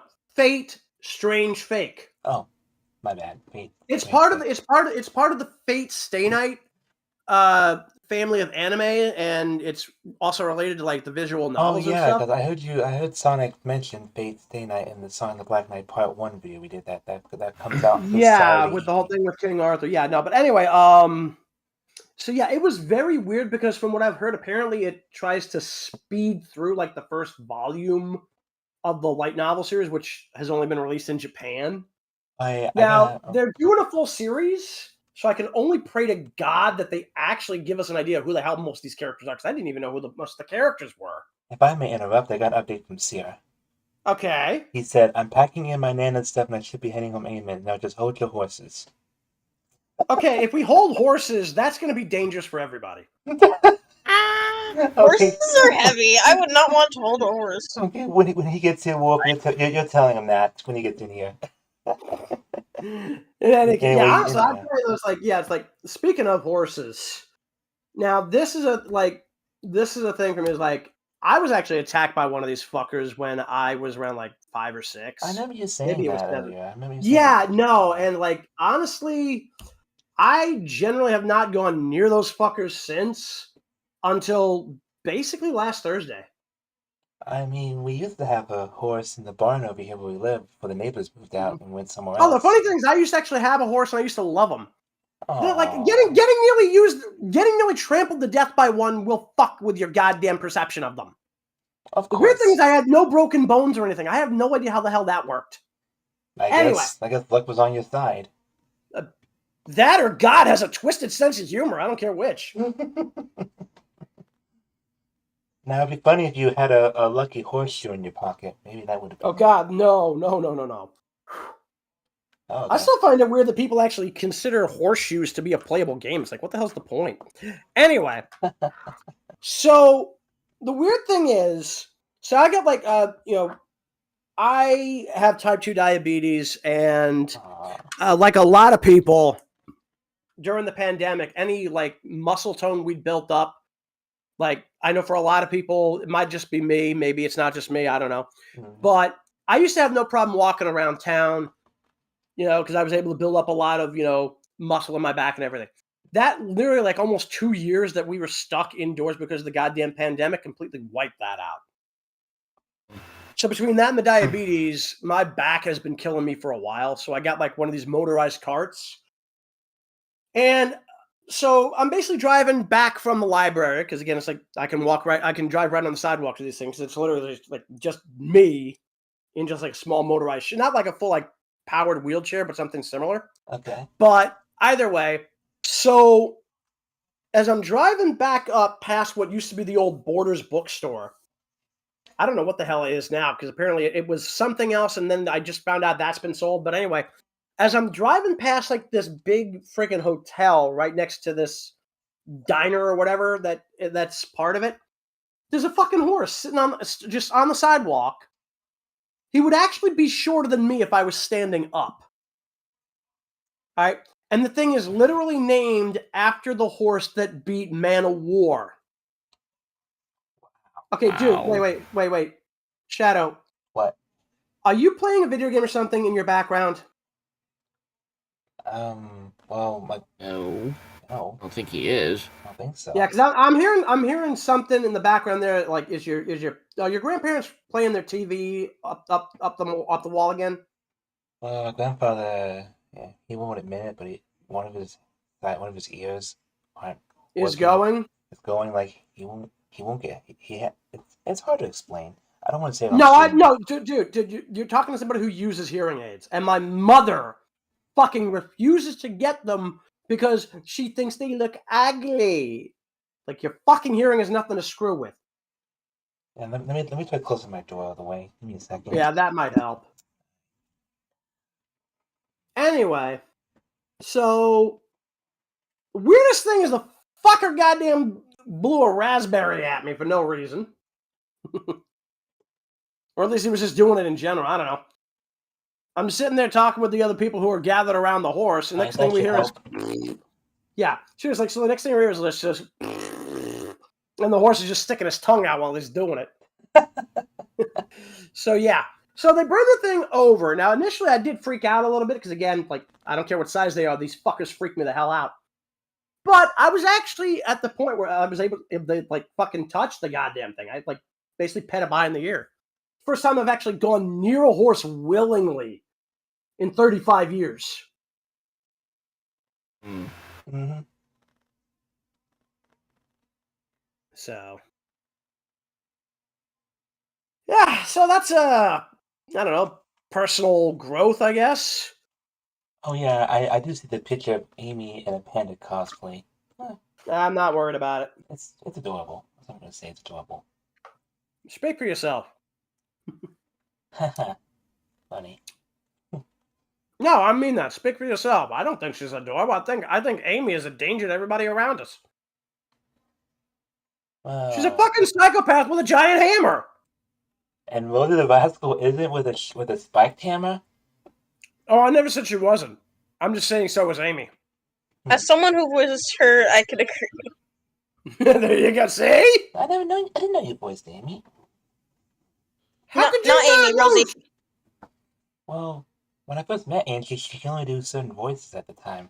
I didn't know she could do Amy. You had her do Amy's voice before, remember? You've had her pinch hit a couple of times. I don't do Amy, I do Rosie. Wait, for who? You don't not here, do you? Yeah, not here. In another server I'm in. Ah. Yeah, she's part of the what's that server called? The Sonic Rebel. Yeah, them. I'm in that server too. Wait, say that again. Sonic Rebel? Sonic Revolution. Oh, I don't think I've heard of it. They're very well known. No, very well known voice actors and YouTubers. Well, that's not Tails and Sonic Pals, is it? No. No, it's a different. Okay. I mean, it'd be cool if they were part of it, but they're not. Yeah. I'm just wondering if there's anything new coming out of the animation or cartoon stuff. Well, if you're talking about Cartoon Network, not sure. I mean, they pretty much said goodbye to the old Cartoon Network studios. Yeah, but that's kind of... Wait, are you sure you're not thinking of William Street Studios? No. I think that's a completely different one. Right, no, William Street is the guys who did Samurai Jack. Never mind. Oh, no. Then maybe you are. It's called Cartoon Network Studios. They did Samurai Jack. Did they do the 5th season? No. Yeah, they did. That was William Street. William Street did the 5th season, I thought. Yeah, they did. Because, yeah. So pretty much that studio is getting a whole new building. And they're tearing down the old one. But hopefully, if they do make new stuff, it keeps up to the, honestly, the one show that I would love to see get a revival, because apparently they tried to do a Kickstarter for it and they got it funded. SWAT Cats. Boy. I think when it came out originally, I was probably too young at the time. 1992, 1993. Yep, wasn't born. But I'll see if I can look that up and find some episodes. Yeah, the show was called SWAT Cats, the Radical Squadron, and it was about these two fighter pilot anthropomorphic cats who basically fought criminals with like their hyperpowered jet and a bunch of weird like high-tech gadgets that one of them basically built out of literal junk. So I mean, hell, the goddamn jet is basically like, think of it as like, the only thing it doesn't do is talk. Think of it like a cross between Knight Rider's kit and fucking the helicopter from Airwolf.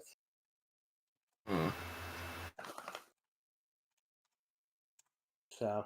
And another cartoon I enjoyed was Symbiotic Titan. Symbionic Titan. Sorry. Symbiotic. I've only seen a few minutes of it, and I don't think I really got a chance to sit down and watch it. Now, the one that I would have loved to have seen a second season for, Megas XLR. Oh, that's a good one. Mm-hmm.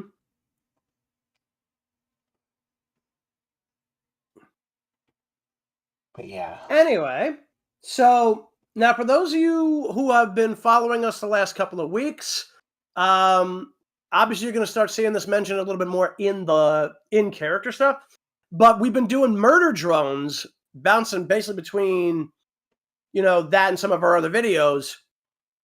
But at some point, we're going to do a live reaction to the Murder Drones episodes, and we're going to start obviously with the pilot, go right through until basically the end of the series. Obviously, we don't know when 7 and 8 are coming out, but episode 6 airs tomorrow, or depending on where you are in the world, technically later today, if you happen to be past the Prime Meridian. So yeah, August 18th, 2023 was the official release date given for episode 6 of Murder Drones. And considering they left us on a rather interesting cliffhanger with episode 5, I'm very curious to see where they're going to go with that. So now, have you guys been watching? I know Shadow, we've been having to fight him to actually get to sit down and watch it beyond just doing blind reactions for the show. Mm-hmm. But Angie, what about you and Jayse? You guys been watching it, right? I've been watching it. My favorite episode is episode 4. Cabin Fever, yeah, that is pretty fun. I mean, just watching Uzi freak out like that and the whole transformation. Wait, what's Oh, yeah.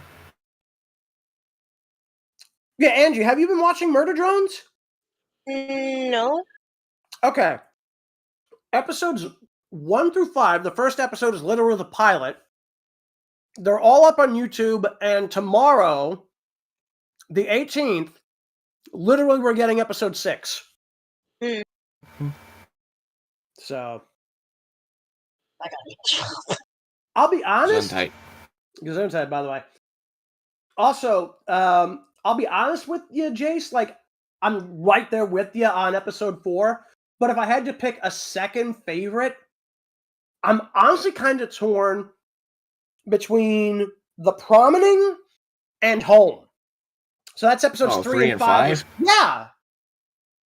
Like, episode 2 just kind of feels like it's trying to set up the actual conflict for the show, because episode 1 just kind of gave us the introduction to Uzi, Envy, and Jay, and like some of the members of Uzi's colony. But episode 2 is really where things really started to kick off, as the actual plot went. So, I've also been watching another series on the Glitch YouTube channel called Meta Runner. I'll be honest, Murder Drones is the only one of theirs I've been watching. But at some point, I'm going to try to sit down and watch some of those. Although from what I've heard about them, I'm not sure the other ones would be for me, because I think they're more comedy than anything else and somewhat more absurdist humor. Whereas Murder Drones is pretty much a horror comedy with elements of action in it. So yeah. Plus you got like the sci-fi thing. So. Speaking of which, I still need to make time and catch up on Kamen Rider. Good luck. There is no place to watch it except Amazon anymore. So Chibi doesn't have it anymore?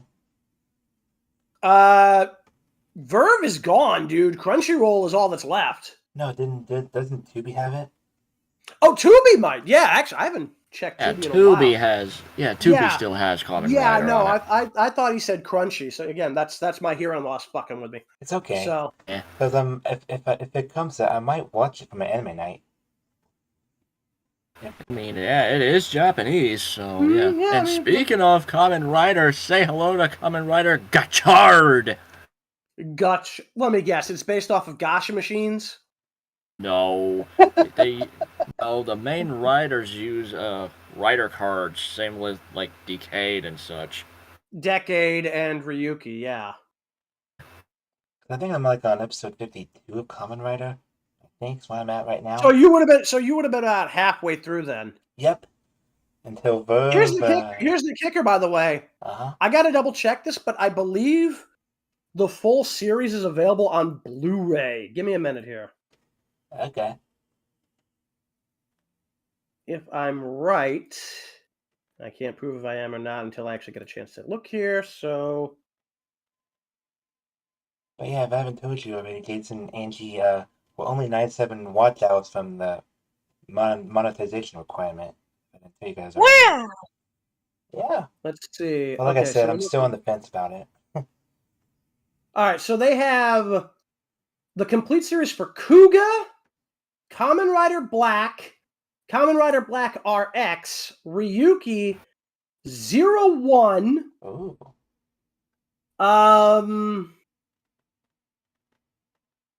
Build and Geo movie.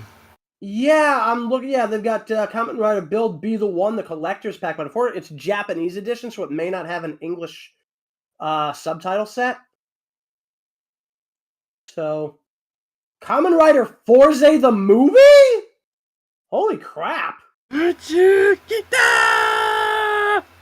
that was funny.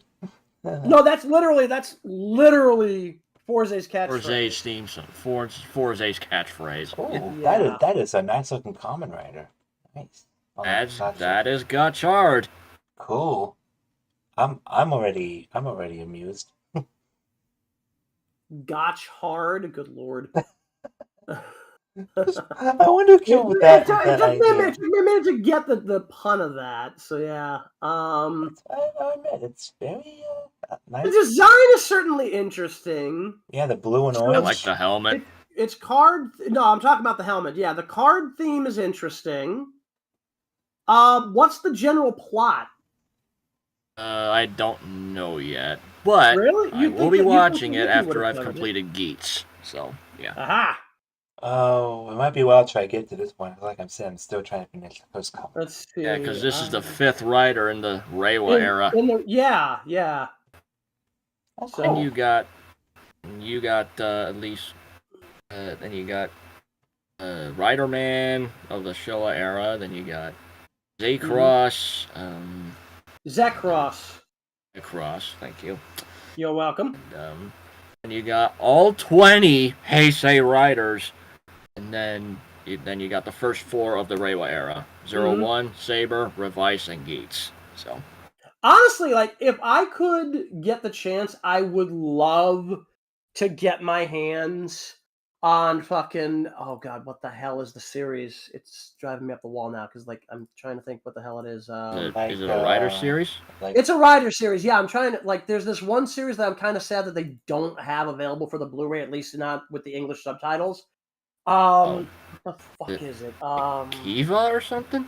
No, I've actually seen some of Kiva's subtitled through fan subs, and I've got all of Decade on fan sub. Although I'd love to get Decade. Oh, Angie, don't forget. I got you as Princess Daisy tomorrow, Angie. Don't forget. What am I thinking of? Oh!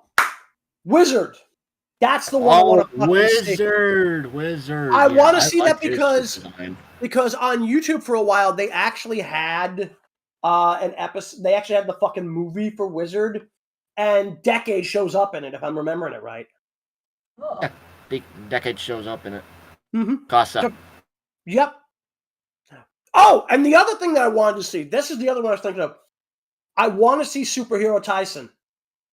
Oh, yes, that's a good one. I mean, I've seen it, but I got this. I got this one, Jayse. You know how the Power Rangers are called Super Sentai in Japan, right? Yes. It's literally Kamen Rider versus Super Sentai. Oh. It is the first ever crossover between them since the episode of Decade, where Decade literally meets the Shinkengers. That's, for anybody who's wondering what that is, that's Power Rangers Samurai over here in the US. So literally, they did an episode of Kamen Rider Decade where, actually it's 2 episodes, I believe, and he meets the Shinkengers. I believe they briefly have a half cameo in an episode of Shinkenger that's meant to lead into the Kamen Rider episodes, but I've never seen it. I just have I have the entire series subtitled on fucking like MP4 or whatever the hell it is for Decade. By the way, Sear said he may not But make I want it. the official release. So, by the way, Sear said he may not make it, but I said you still got like 90 minutes. You got plenty of time. We got as much time as we want at this point. Like there's it's not like we're going anywhere. Yeah, we ain't. So, but yeah, no. Superhero Tyson, I want to get that on Blu-ray, Hell, I want to get the sequel. I know. And then don't forget you got the Heisei Riders versus the Showa Riders one. Yeah, where 15 shows up. Does he pop up again in that? He does. I thought he was killed off in that one. Because he was killed. He was not that one. The Wizard film. I thought he was killed off in that. Nope, he wasn't.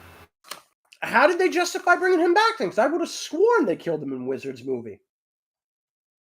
They didn't. They let him live. Did they real? Oh my god, that's stupid. Yeah. And in Heisei versus Showa, I think Gaim was actually the one. I think Gaim was actually the one to finish him off. Yeah, maybe. I don't know. Like I said, I haven't seen that in a while. What I do know is Kachidoki arms. Yeah. All I know is there's two endings for the Heisei versus Showa film. They literally filmed two different versions. One where the Heisei Riders win and one where the Showa Riders win. Because they don't actually, from what I remember of the one that I saw, they don't really declare a full winner. And I think the one I saw is the one where it's supposed to be the Heisei Riders technically winning. Literally, it's like one of the Showa Riders sees one of the Heisei Riders suddenly trying to protect this flower, and suddenly that gets him to call off the entire fight. It's a whole thing. I don't understand quite how that works. I just know that's just what I vaguely remember that.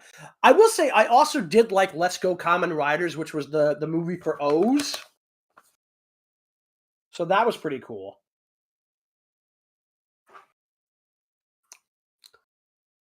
I'm looking at it right now, and it's called Heisei Rider versus Showa Rider, Kamen Rider Taisen, featuring Super Sentai. Yeah, that's right. Yeah, one of the Sentais pops up during that, and I forget which one it is. Actually, a couple of Sentai teams, actually. Kyoryugers, the Tokyugers, and I think it was...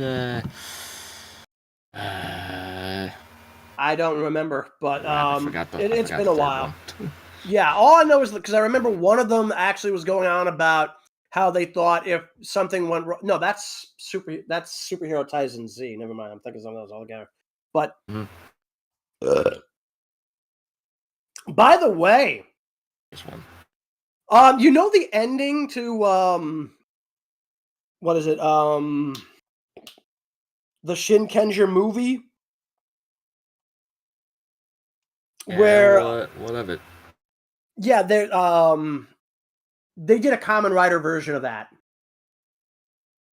What? They did a Kamen Rider version of that song. You know that big song? The big song? Oh my god. Yes, I actually have it on fucking YouTube bookmarked somewhere. It's because you know, like the line Super Sentai on Parade, that's how I knew it was literally just, even if it wasn't just the music itself made it perfectly obvious that's what that was. But yeah, no, they straight up do a Kamen Rider version of that. Yeah, if I can find it again, and I don't remember what it's called off the top of my head, but if I do get my hands on it, I will link you to it at some point on like DMs or something, because that was really fucking fun. But honestly, like, I really, really am curious now to see what, on the subject of fucking Power Rangers, what they're doing with the new stuff, because they're finally stepping away from Toei, apparently. So we have no idea. We don't know what the suits are going to look like. We don't know what the show's going to be based around. We don't know who the villains are going to be. Mm-hmm. This could be a problem for the Power Rangers. I mean, wasn't Toei like Fury? Deal? I know is the name. So. Hang on a minute, Shadow. What? Wasn't Toei like the big deal for them? Like what they Toei is a company that actually created both Kamen Rider and Super Sentai. They were also the ones that they were getting all the footage from for Saban, Disney, Neo Saban, and now Hasbro. Yeah. So what they would do is starting with Kyoru Sentai Zyuranger, they were taking footage from the Japanese material in terms of when the Sentai were in their suits and utilizing that with American dubbing, but then they would actually splice in footage specifically of English-speaking actors, usually American, who would then be the Power Rangers' secret identities. So they did that from Power Rangers all the way up through to Cosmic Fury. Now they're going completely independent of the Toei footage. They're going to create their own suits, their own Zords, everything. Yeah, which is a nice concept. I will give it that. Let me put it this way. I'm a little leery of the idea because the last time they tried to do a completely original concept, we got the Mystic Knights of Tir-na-nog, and that basically died on the vine. Yep. Speaking of which, what they're doing some kind of movie before Jason David Frank's untimely passing? That's Legend of the White Dragon, and that wasn't Hasbro, but it was Power Rangers inspired. It is finished. Oh, good. I'm glad they got it finished. We just don't know when or if it's going to be released. I know some got it. They basically tried to do a Kickstarter for it twice, failed, but then somebody stepped in to finish the goddamn funding. They finished the movie, and then unfortunately JDF suicide happened. Yeah. I mean, so he'll always be remembered as the Green Ranger. And the White Ranger, and the Zeo Red Ranger, and the and the first Turbo Red Ranger, and the Black Dino Thunder Ranger. Yeah, I love Tommy as the Black Ranger. Oh, me too. Honestly, it was kind of hilarious that there was some kind of a scheduling conflict that came up, which is why half the time in Dino Thunder, he was like invisible for like 15 episodes, then permanently morphed for basically another 10 before they actually got him back in to play himself again on camera. And they just had him doing like dubbing for his lines. It was so goddamn weird, but it's still funny. Yeah, that brings you back on the old Dino Thunder Game Boy Advance game when they had the Black Ranger help you try to catch the dinosaurs puzzles. It's pretty fun. Honestly, my favorite Power Rangers video game, you're going to hate me for this. I probably won't, but try us. All right. You want to take a wild guess what it is? Let me guess. SPD? No. Time Force? No. Okay. No. Ninja Storm? No.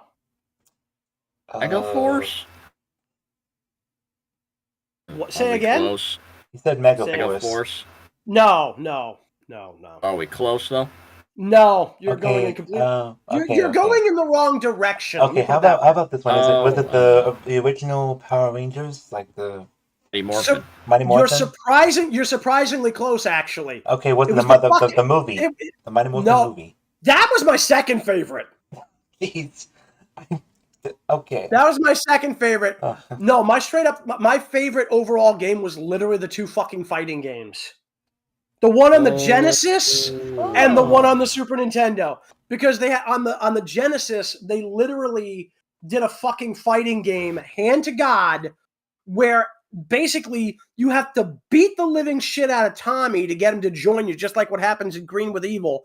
But then after that, you get to Sear! There you are, you silly birthday boy, you.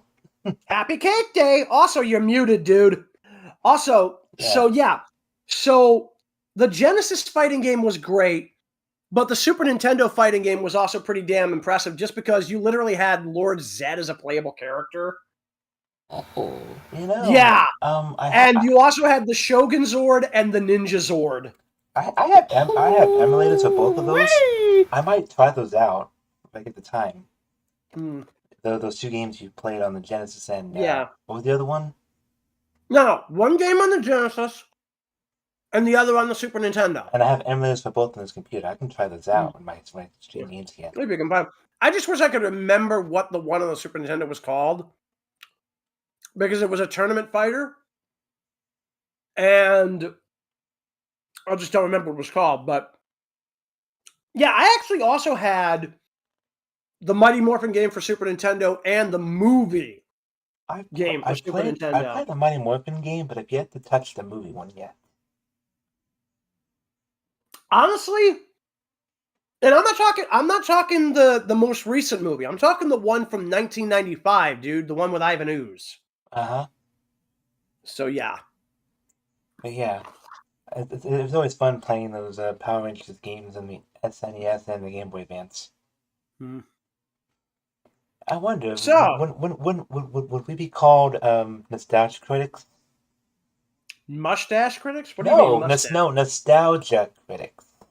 Oh, no. There's already somebody who goes by that name. Yep. And I still need to watch some of his videos. I've been so busy with YouTube and work. Also, Sear, you want to unmute yourself so we can hear you talk there, birthday boy? Yeah, Sear, you should be able to talk in here. Oh, there you go. I just got home. I'm walking in the door. I'm still getting myself back into my house right now. Uh-huh. Well, yeah.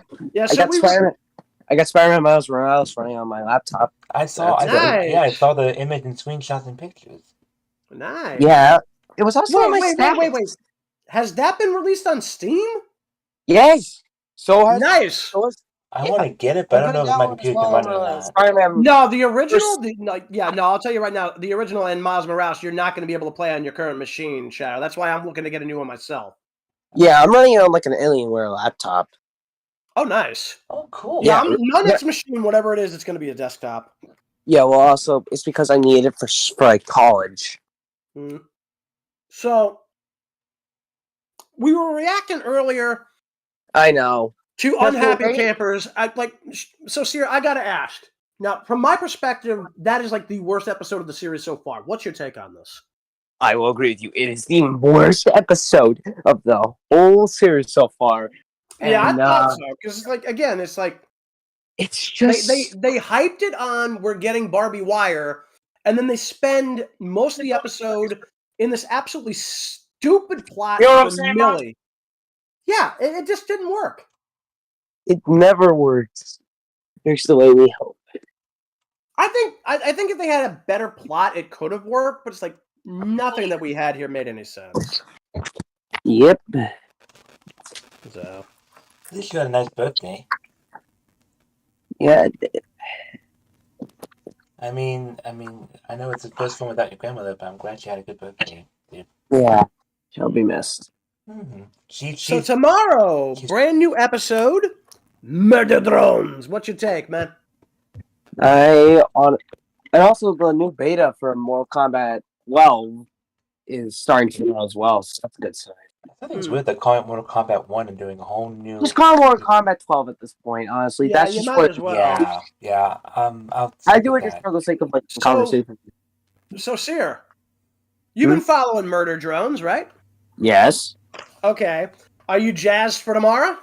Of course I'm jazzed. But I ain't a Transformer. Nice one! Nice one! I was about to say it. I was thinking it, but I didn't say it. And he looked jazz. Well, if you dance, you might have jazz hands. Nice one as always, Warwolf. I'm just wondering, damn it, if they do another I get back Transformers from the bathroom and that's what I hear. Oh, hi, Jayse. Isn't Earthspark the current Transformers right now? Unfortunately, yes. And from what I've seen of it, and I'm not particularly thrilled, it's like it's meant to be an alternate version of G1, and I don't care. So it's meant to be an alternate They took an IDW approach with it, with Megatron turning to the good Not side. entirely. Not entirely. So basically, I saw the first episode, or I think they did it like a double episode where they go like, oh, the space bridge randomly got destroyed. They can't get back to Cybertron. It's like, it's not how it fucking works, but whatever. Didn't we have something similar with Prime? Transformers Prime was great, no question. Yes. Yeah, but then they also have something similar about the space bridges getting destroyed? No. With Transformers Prime, they basically blew up the Decepticon space bridge, but they rebuilt it. Ah. Also, Jayse, that Not that it would have mattered. They had their own ship. The Decepticons could have flown back to Cybertron if they had wanted. The problem was the planet was virtually uninhabitable at the time. Also, Jayse, I thought that Transformers Find a joke science you made episode actually was pretty funny. Which one? The Megatron always said, "What's his favorite day?" Yesterday.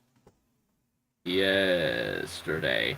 Yeah, that was funny. I think of a video class. That's Beast Wars.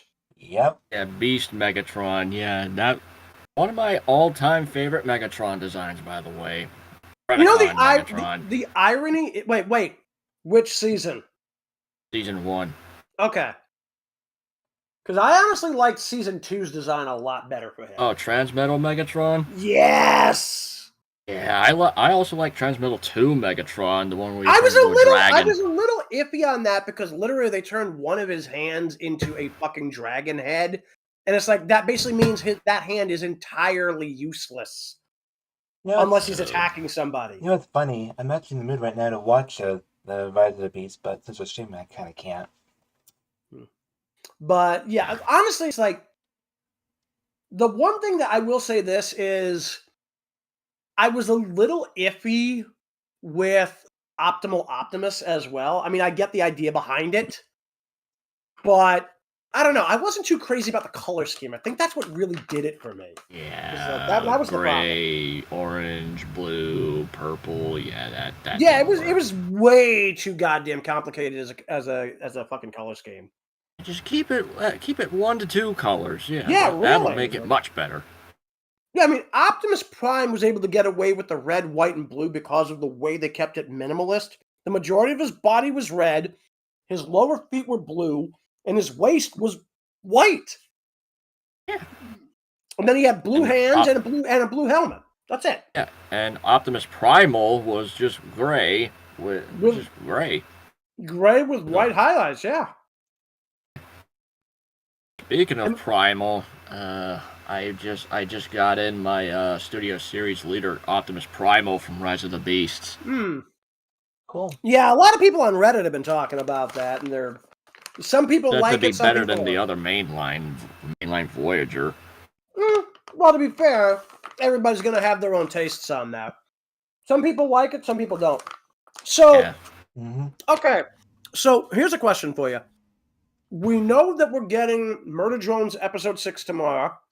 Probably sometime next week or the week after, we're going to start doing our own live reactions to the Murder Drones series.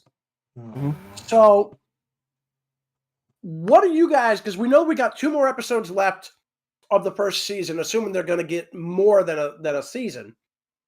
Yeah. What do you want to see if they do get a second season? Or hell, what do you want to see in episode 7 and 8?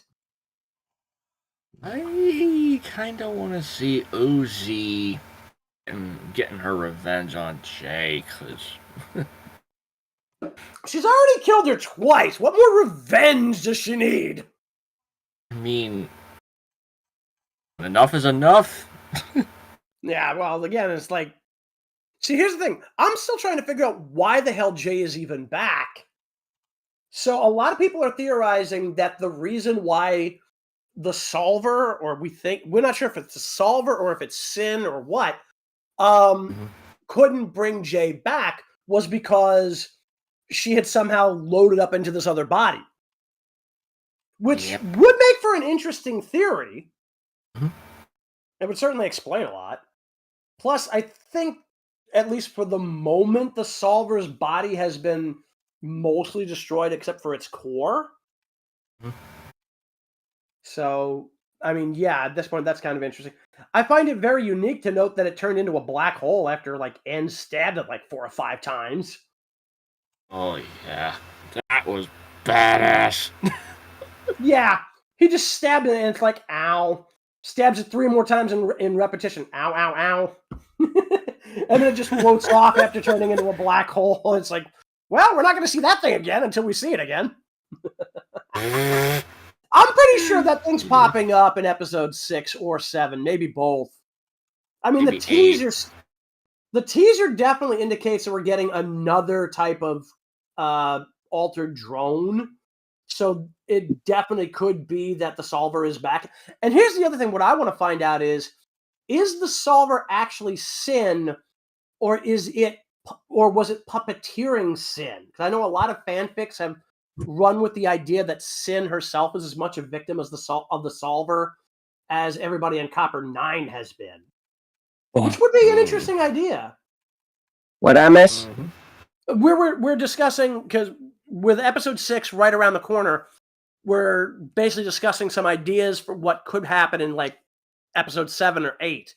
Hal, what do you want to see tomorrow? Kind of want to see them explain what was up with Uzi. In terms of like her powers, or the like in terms of like the absolute solver abilities things. Like I want a bit more explanation on that. Well, they've hinted that she might have inherited from her mother. Yeah, like I have a feeling that's the case, but I kind of want to have confirmation of that before, you know. Yeah, well, if you look at episode 2, we do see that hologram of Nori holding baby Uzi, and they both have the solver showing up on their screens. So I must not pay attention to like the minor details because I sometimes will just turn my brain off. Well, I mean, as long as you can turn it back on and start breathing again, you're fine. Well, of course I turn it back on. That's why I'm gonna be. It's premiering tomorrow, episode 6 at 6 p.m. Oh, it's my birthday, Jayse. Oh, is that just the That's just the. It's the thumbnail for it. Yeah, that's fine. By the way, so don't forget you're doing Luigi and Mario tomorrow, so that's the reminder. That's making sure. Yeah, again, dude, this is why I keep saying we usually can read that. By the way, you gotta stop with the constant pinging us. Just do the damn things. Because like I said this before. I know, but I know that people complain that they don't. Ping them on DM separate after you've done the regular announcement. Good God. Okay, I'll try that. Okay. Yeah, seriously. Then, if they don't actually respond, it's on them for not being aware of it, okay? Okay, also, Sear, did you get anything for your birthday? Nothing really of note. Did they at least give you money? Yeah, I got some money. I got some gifts. There you go. Yeah, I know. Like a few of my friends like are getting me stuff. Like I know one of them for some reason decided, oh hey, yeah, it's a good idea. We're gonna tell him off the bat what he's getting. It's like she apparently got me some volumes of a manga I was wanting to read. Nice. Okay, dude, what the hell is that? It sounds like a phone or a ring. Yeah. Because I'm playing Miles Morales. Oh. All right. Yeah. Okay. You might want to lower the volume or something on that there, dude, because again, we are live. Mm-hmm. I know. I mean, there's only one person watching, so it's kind of a slow night. Yeah, but again, like, other people will watch this afterwards. You know they will. Yeah, even though the last one, in views, it kind of didn't do as good as the other ones. Well, again, you got to remember, this is the live streams. Since we just kind of do them randomly, we don't really put up any information about them. Yeah, that's probably why. I probably should use my community tab more. I've been kind of lazy not using it. It might be a thing to do. But anyway, so we got episode 6 tomorrow. And what were they calling the new episode? Dead End. Dead End. Yeah. Yeah. So they named it after a fucking Decepticon. I'm still trying to get the idea that they actually named it after Decepticon. Here's the thing. like how I was having a mental breakdown. Why are you having a mental Decepticon? I swear, you guys, when I'm editing the videos, you make those funny references. I try to put image to make them funny. I'm the one who made the puns. You guys were the ones who just didn't realize what the hell I was saying until half a second later and started laughing like fools. No wonder. So if I ever come across a dead end in real life, I'll think of the Decepticon. Well, if you come across a giant robot calling itself Dead End with the Decepticon insignia, here's an idea: run. Noted. I'll run. Amok. Or I can just. That's another Decepticon too. Run amok. If I ever encounter 2 Decepticons, I'll try to see if I can find the closest Autobot to help me. Typically, if you find 2 of them, you're going to have the Autobots on their asses anyway. So, Especially Bulkhead. Oh, definitely. I love him. Depends entirely on which version of Bulkhead. They had a version of Bulkhead in Prime. Okay, Prime's version is great. Animated, I was not a fan of. Yeah, they animated made Bulkhead look dumb. Yeah, and that, ironically enough, was the first appearance of Bulkhead. That's the sad part. The early 2000s. Speaking of, he actually was supposed to show up in Age of Extinction. Was he really? Really? Yeah, he was supposed to show up in Age of Extinction, but he got replaced by Hound. I was just going to say, that actually kind of explains Hound's design, yeah. That's just all kinds of messed up. Yeah, which is, well, the Bayverse is fucked up. What can I say? But as I was saying, man, the early 2000s Transformers, I miss that.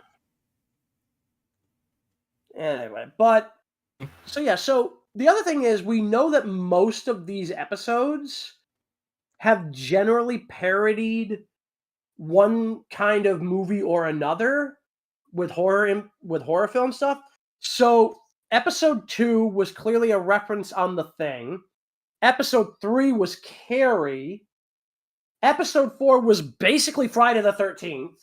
Friday the 13th, yeah. I don't watch any of those movies. And episode 5 was basically The Shining. I don't really know what you would necessarily call the pilot, because it didn't really seem like it was a direct reference to any real horror movie in the way it ran. But with episode 6, I mean, that could be possibly a disaster horror movie, something like one of those weird things where, like, hey, they've unleashed some kind of weird horrific creature from below and it's coming to get us, so it's probably a monster movie. It's probably either Alien or something of the rather. Alien is likely, with some of the stuff that they seem to be potentially showing with the teaser that they gave for fucking episode 6. Mm-hmm. So that could be interesting. Now, the one thing that, again, I want to find out is, because I can't be the only one thinking this, even though she's got a fucking helmet on and everything, I really think Tessa might be a cyborg. Oh, yeah. Cyborg? Because, like, dude, like, you saw how she pops up in episode 3. Okay. Like, as far as I can tell, Copper 9 has Earth-style gravity, and you saw the shit she's pulling. Mm-hmm. She's either got some kind of muscle enhancer or she's a fucking cyborg. Mm-hmm. Mm-hmm. Mm-hmm. So, plus it's like, what the hell does she eat? Does she eat? Maybe. I mean, how does she breathe? There's like so many different questions there with that, man. So yeah, hopefully we'll get some answers tomorrow, because again, I'm really looking forward to seeing what they're going to give us tomorrow and how it's going to play out. Because again, we don't really know what's going on there. Oh, and by the way, Sear, now you missed this earlier. One of the things that I heard about was a very interesting theory, mostly in the fanfic community. Do you think Sin is the absolute solver, or do you think it's literally controlling her the way it was fucking with V and J during the flashback and Home? I think it might have been fucking with J and V. No, Sin. We're asking, do you think it's doing to Sin what it was doing to J and V during the flashback in Home? Because remember, it's a possibility. Yeah. Because if you look at Home, you see like where she basically takes control of Jay when her and Tessa show up to try to stop Sin. I haven't seen that one, so you're pretty much saying spoilers right now. Oh my god, dude, we literally told you to watch episodes 4 and 5 because tomorrow is literally the next episode. Well, sorry, my IRL life is busy. Dude, you literally spent the last 2 days watching AEW and getting ready for this particular stream. You had time today. Sorry, I had work and other things too. Dude, there's literally 20-minute episodes. There's no way in hell you couldn't have fit 20 minutes in to watch these goddamn things the last 2 nights. No way in hell.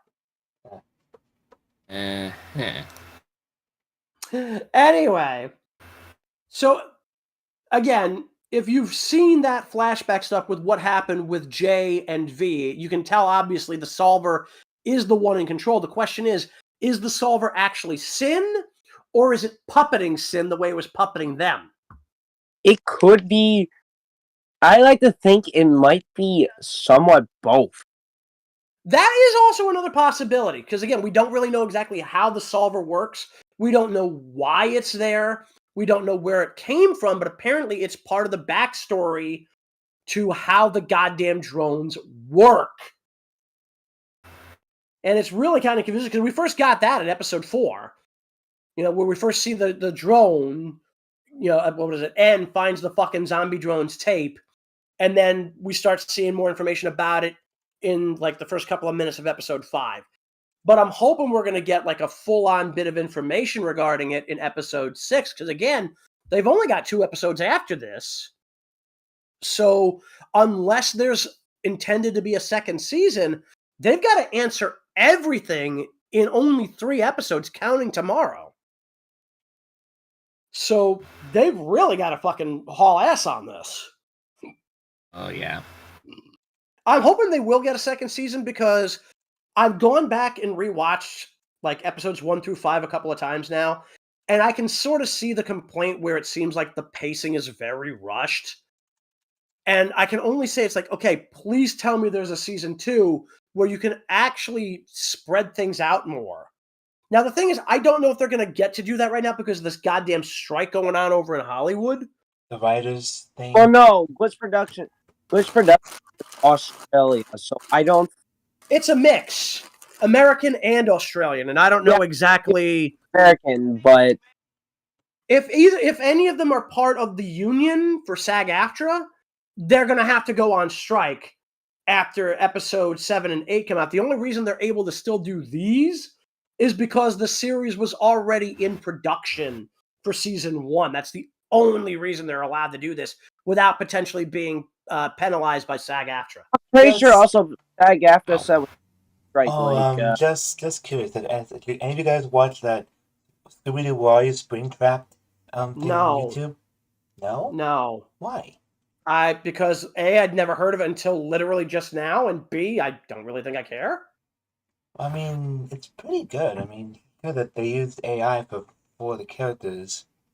And had someone. Wait, is that? Oh, so no, I've heard of it now. I know what you're talking about now. Yeah, that apparently, fucking Hollywood got pissed at the guy who made it because he was using AI. Yeah, Grey Delisle, she got pissed. Yeah. Anyway, so yeah, but overall, yes, the actual voice actor who voices Daphne, he literally sent tweets to the guy saying, "I would never work with this guy." Pretty much, she was pissed. Mm-hmm. Oh wait, you're talking about the woman who voiced Catwoman, right? No, we're talking about the one who voiced Daphne in Scooby-Doo. Yeah, Great Delisle. There's Catwoman. In what? In like a lot of Batman projects. Oh yeah, she did do that in Lego Batman projects. I know what you're talking about. That's Lego Batman. I know nothing about Lego Batman. No, but also like even more Batman projects. She's done the voice of Catwoman. Like I think she did that in the Arkham games. That's all right. So I've never played any of the Arkham games except the first one, and even then I only played a little bit of it. So the only kicker is they found somebody that could do the Shaggy voice.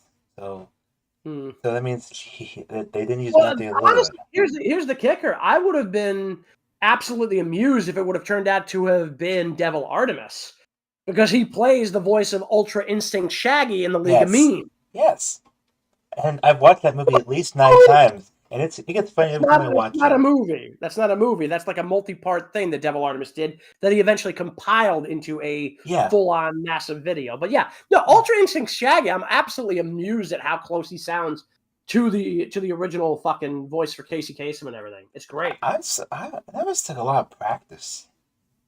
Like, dude, the range on that guy is incredible. He voices like 2/3 of the character. He fucking voices Kermit. Oh, okay. Yeah, dude, like that guy, that's straight up. Yeah. But anyway, so getting back to Murder Drones. So we have episode 6 coming tomorrow. We got episode 7 and 8. Potentially, if they do keep to roughly the 2 to 3 month thing, if they keep it to 2 months, the next episode we should see would be either late October or early November. And then the last episode would either be late December, early January. and then we would have to wait and see whether or not they get a second season. But again, Glitch Productions being an indie may not necessarily be enough to keep them from being harmed by the strike. Not that they're really making any money, but you get the idea. Because pretty much that's why episode 6 of Helluva Boss is on hold because of the strike. It may not be as on hold as we originally thought because they're already showing previews for episode 6. And remember, they originally were going to hold off on the merch sale, which by the way, I'm still pissed that I had to wait for my fucking rent and everything to get cleared, and I ended up missing out on the Luna standees. That pisses me off. So I missed that for the summer merch sale, which pisses me off. But I did get the posters and the shirts. So, I'm not the only person, but does anyone think that Luna in a human form in a bikini is hot? Obviously. Trust me, yes, you are not the only one who thinks that. Okay, good. Even I can agree. I was feeling some things I shouldn't be. Jay! Dang, man, what the hell? Dude, Jayse. You know what? Jayse, I mean, wait, no, Sear. Hush. Jayse, you have B. Stick with the bug. Luna is mine. Stick with the... Taking your turn the buzz off. Hey, you're gonna have to fight Blitz to get to her, so yeah. Yeah, but here's the thing. I'm crazy enough I can outthink Blitz. Blitz is pure fucking emotion. I'm pure fucking crazy. Because again, here's the thing. Blitz runs on emotion. I'm a high-functioning psychopath. So pretty much you're more of a psychopath than Ozzy Osbourne. No, Dude, no. Ozzy Osbourne is a rock singer who pretends to be a sociopath. I'm a high-functioning psychopath. I am crazy enough that, quite frankly, the only person who could probably outdo me is Hannibal Lecter. Oh, that's neat. And even then, that's a toss-up. Because you see, while he's smarter than me, I'm crazier than him. I still can't believe that Disney Plus is going to be shutting down. It's not. Oh, it's not? People are saying it's probably going to shut down because of how many cancellations they're getting, but at this point, either it's eating Hulu or Hulu's eating Disney Plus. It's basically one's going to be folded into the other. Oh, okay, that's good because I still got some stuff I got to watch on there. Let me put it this way. If it's that big of a thing, watch what it is you want to watch now because we don't know how long it's going to take before one is eaten by the other. At this point, I'm going to assume that Disney Plus, which really did not get that many subscribers as they wanted, will probably just be folded into Hulu because at this point, they're going to be on the hook for at least a couple billion to finish the buyout of that. And they're probably just going to say, you know what, screw it. Disney Plus can just be folded into this. We're just going to use Hulu because it's already been established. That's my guess. Yeah, because remember, they have this bundle where you can have that, Hulu, and ESPN Plus. Yeah, and again, the other thing you got to remember is when they bought Fox, at the time, Hulu was split in ownership between three companies, Disney, Fox, and NBC. But now NBC has their own streaming service called Peacock. That's not a series, that's a streaming service. But yes, also, Jayse, do you have anything you wanted to say or what? Not really. Yeah. I come back. And I believe Peacock Welcome back, Angie. I believe Peacock is the same place that has the Super Mario Bros. Movie on it. Yes, that's Peacock. Yeah, it does. That's the Comcast/NBC Universal owned streaming service. Yeah. Yeah, because they pretty much put majority of the English Premier League matches on there, so it kind of limits my soccer viewing on the weekends. Hey. Say again, Jayse? I didn't say that anything. Was the trying some. Oh, what did you say? Well, who watches soccer anyway? Yeah, I don't really watch soccer to begin with. Yeah. Honestly, the only thing I watch is pro wrestling. So if I wanted to watch soccer, I'd play Rocket League. Yeah. Oh, Rocket League is good. Isn't that the one with the fucking cars? That's the one. That's the one with the cars. Okay, yeah, I thought that might be. Yeah, I don't know if that's a burn or a great zinger, but either way, I liked it. Except the game is now free to play. It used to be you had to. I have it on Epic Games now. I have it on Game Pass. I just don't have any money to buy the add-ons. So. Yeah, the add-ons are the only thing that still costs anything. Once you bought the game, you can fucking play it all you want. Yeah, so. They even got Hot Wheels add-ons, like old Hot Wheels cars. Pretty cool. Meh. They even added the Zack Snyder Justice League Batmobile to that game. Oh, are you serious? Good yes, lord! I've actually played as that. Speaking of like video games about fucked up cars. Okay. We're getting supposedly a TV series based on Twisted Metal. Oh yeah, I heard of that. Yeah, it's a movie. Actually, it's a movie. Oh, is it a movie? It's a movie, and Twisted Metal is one of my favorite games of all time. I remember playing it, at least a demo of it on the PlayStation 2. Yeah. Oh, cool. The demo was So that's great. one of the early ones. That was bizarre. So, what was weirder was the WWE did a knockoff of it called Crush Hour. Oh, okay. I think I might remember that one.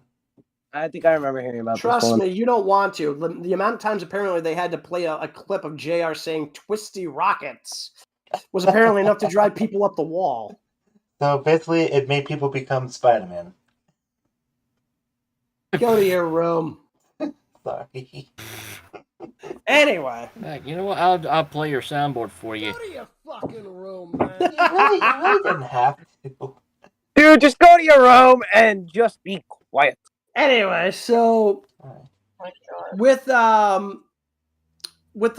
talking about films and TVs and stuff, we now have, I don't know off the top of my head what it's called, but we do have the title for the new Monarch series over on Apple TV. They're making a the new Monarch series for Godzilla, yes. huh? Yes, I think they're calling it Legacy of Monsters or something. I think what they were calling it off the top of my head. I saw it on Reddit earlier today, but yeah, but it came from Reddit though. Speaking of Godzilla, wasn't there a part in Pee-wee's Big Adventure where there was a Godzilla set? Yeah. And they had somebody dressed up as Godzilla and somebody else dressed up as King Ghidorah. That was pretty funny. I'm actually kind of amazed they got permission to do that.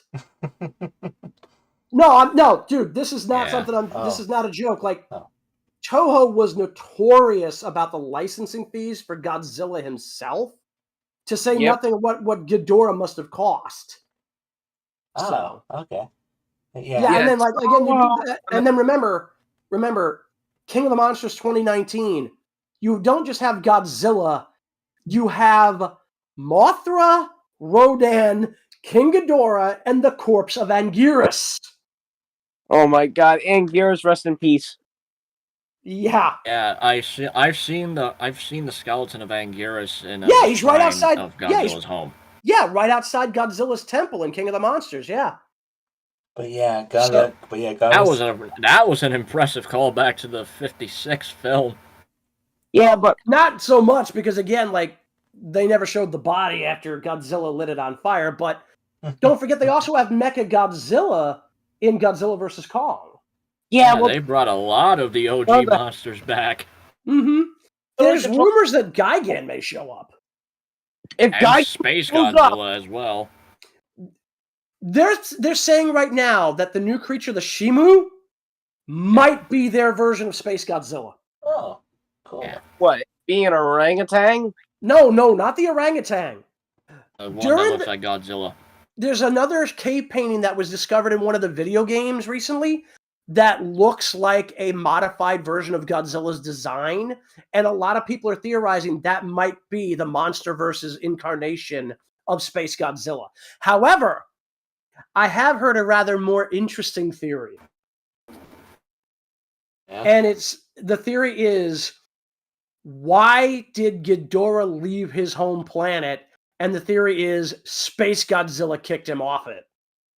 Oh, damn. Oh, wow. That's an interesting theory. I don't know if there's any truth to it, because again, it's purely fan speculation. But you got to admit, it would be interesting. Wonder King Ghidorah hated Godzilla as soon as he saw him. That could be.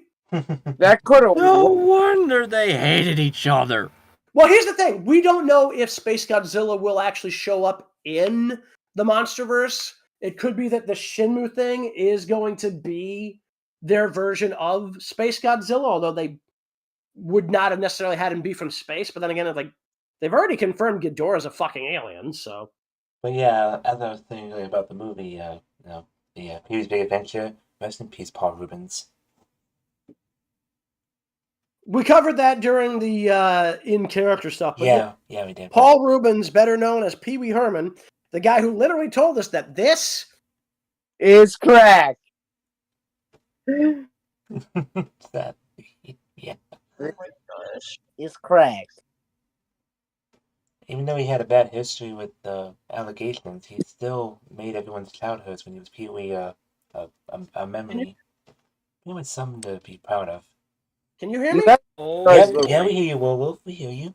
Yeah, we can hear you. Yeah, I had a brief moment there where it looked like my thing was glitching out. Anyway, so the funny thing is, am I the only one who remembers hearing that he supposedly got arrested for whacking off in a porn theater?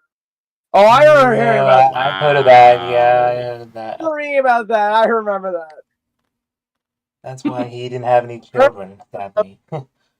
No, that was literally, I'm pretty sure that had nothing to do with why he had no children. Damn. Yeah, but hearing that in a movie theater of all places, what the hell? Apparently, yeah, it's like I remember hearing like supposedly he got arrested for jerking off in a porn theater. Now this was like the late '80s to early '90s. So this was after Pee-wee's Playhouse, but oh god, no wonder his career went down the toilet. Pretty much. And then after that, after he came back, he did the whole "this is crack" bit. I was like, wait, really? Pee Wee Herman's back? Yeah. The only thing about that. Oh, sorry. You talk, Jayse. You finish. Also, speaking of Godzilla, he's got a couple siblings. That's so far we've only Biollante is one of them. Biollante is kind of an interesting question because is she really his sister, or is she just somebody who's the result of genetic engineering? Because remember, she's got the soul of a human and a rose that has had Godzilla's DNA spliced into it. That doesn't necessarily mean they're actually related. Yeah, Biollante, the genetically modified rose kaiju hybrid. Yes, we've covered that. Created from Godzilla's DNA by the Devonians, which is an alien race. Nope. Oh boy, here we go. Nope. Biollante was not created by an alien race, at least not in the original Heisei era stuff. She was straight up created by a biolab. By a human biolab, yes. And basically the idea was to create both a plant that could survive in most conditions while they were also working on a form of anti-nuclear energy bacteria. Something similar to the kind of stuff they used that will supposedly eat tar or greenhouse gases, that kind of thing. Oh, okay. So, gases. She's a 1 in a million. She's a 1 in a million fluke. The only Godzilla's only other quote unquote sibling is technically Space Godzilla, who is more like a mutated clone rather than a sibling. Isn't Space Godzilla just like a combination of like stars and freaking Biollante? No. There are two origins given for Godzilla's cosmic double in the 1994 film Godzilla vs. Space Godzilla, yeah. I was saying that, yes. The first origin they give kind of doesn't work given the events of what happened in later films, but one of the theories is, yes, that part of Godzilla's DNA may have split off from Biollante and gone out into space. The other theory, which is probably far more likely, is because of the fact that Biollante is technically supposed to have been removed from history as a result of the events of Godzilla vs. King Ghidorah in 1991. So when Mothra went out into space in 1992, she still had some of Godzilla's scales stuck to her body, and they supposedly drifted off of her while she was moving through space. In either case, the original theory was that these pieces of Godzilla's genetic material fell into a black hole were altered and emerged from a white hole as a crystallized clone of Godzilla. Another theory was kind of inspired by Star Trek: The Next Generation.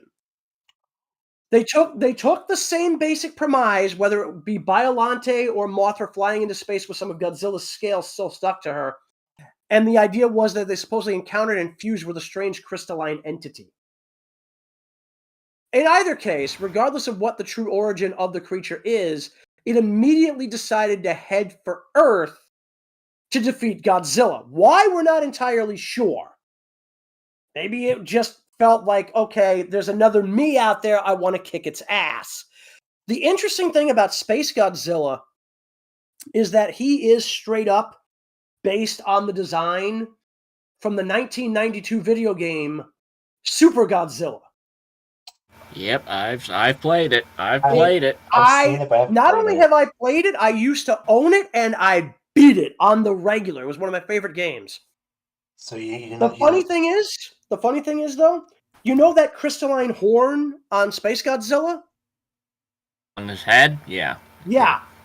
A lot of people won't know this, but yeah, that's actually part of Super Godzilla's original design in the Japanese version of the game. They removed it when they brought the game over to the US for some reason. They also switched out the Mecha Godzillas because in the American game, they used the Showa era version rather than the Heisei version.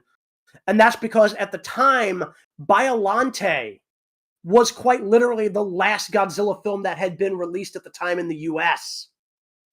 Oh. They were able to get away with using the Heisei era design for King Ghidorah because most people just figured it was a redesign of a creature they already knew. But the problem was they never explained why Batra was used in the game instead of Mothra. Wait, they used the bat instead of a moth?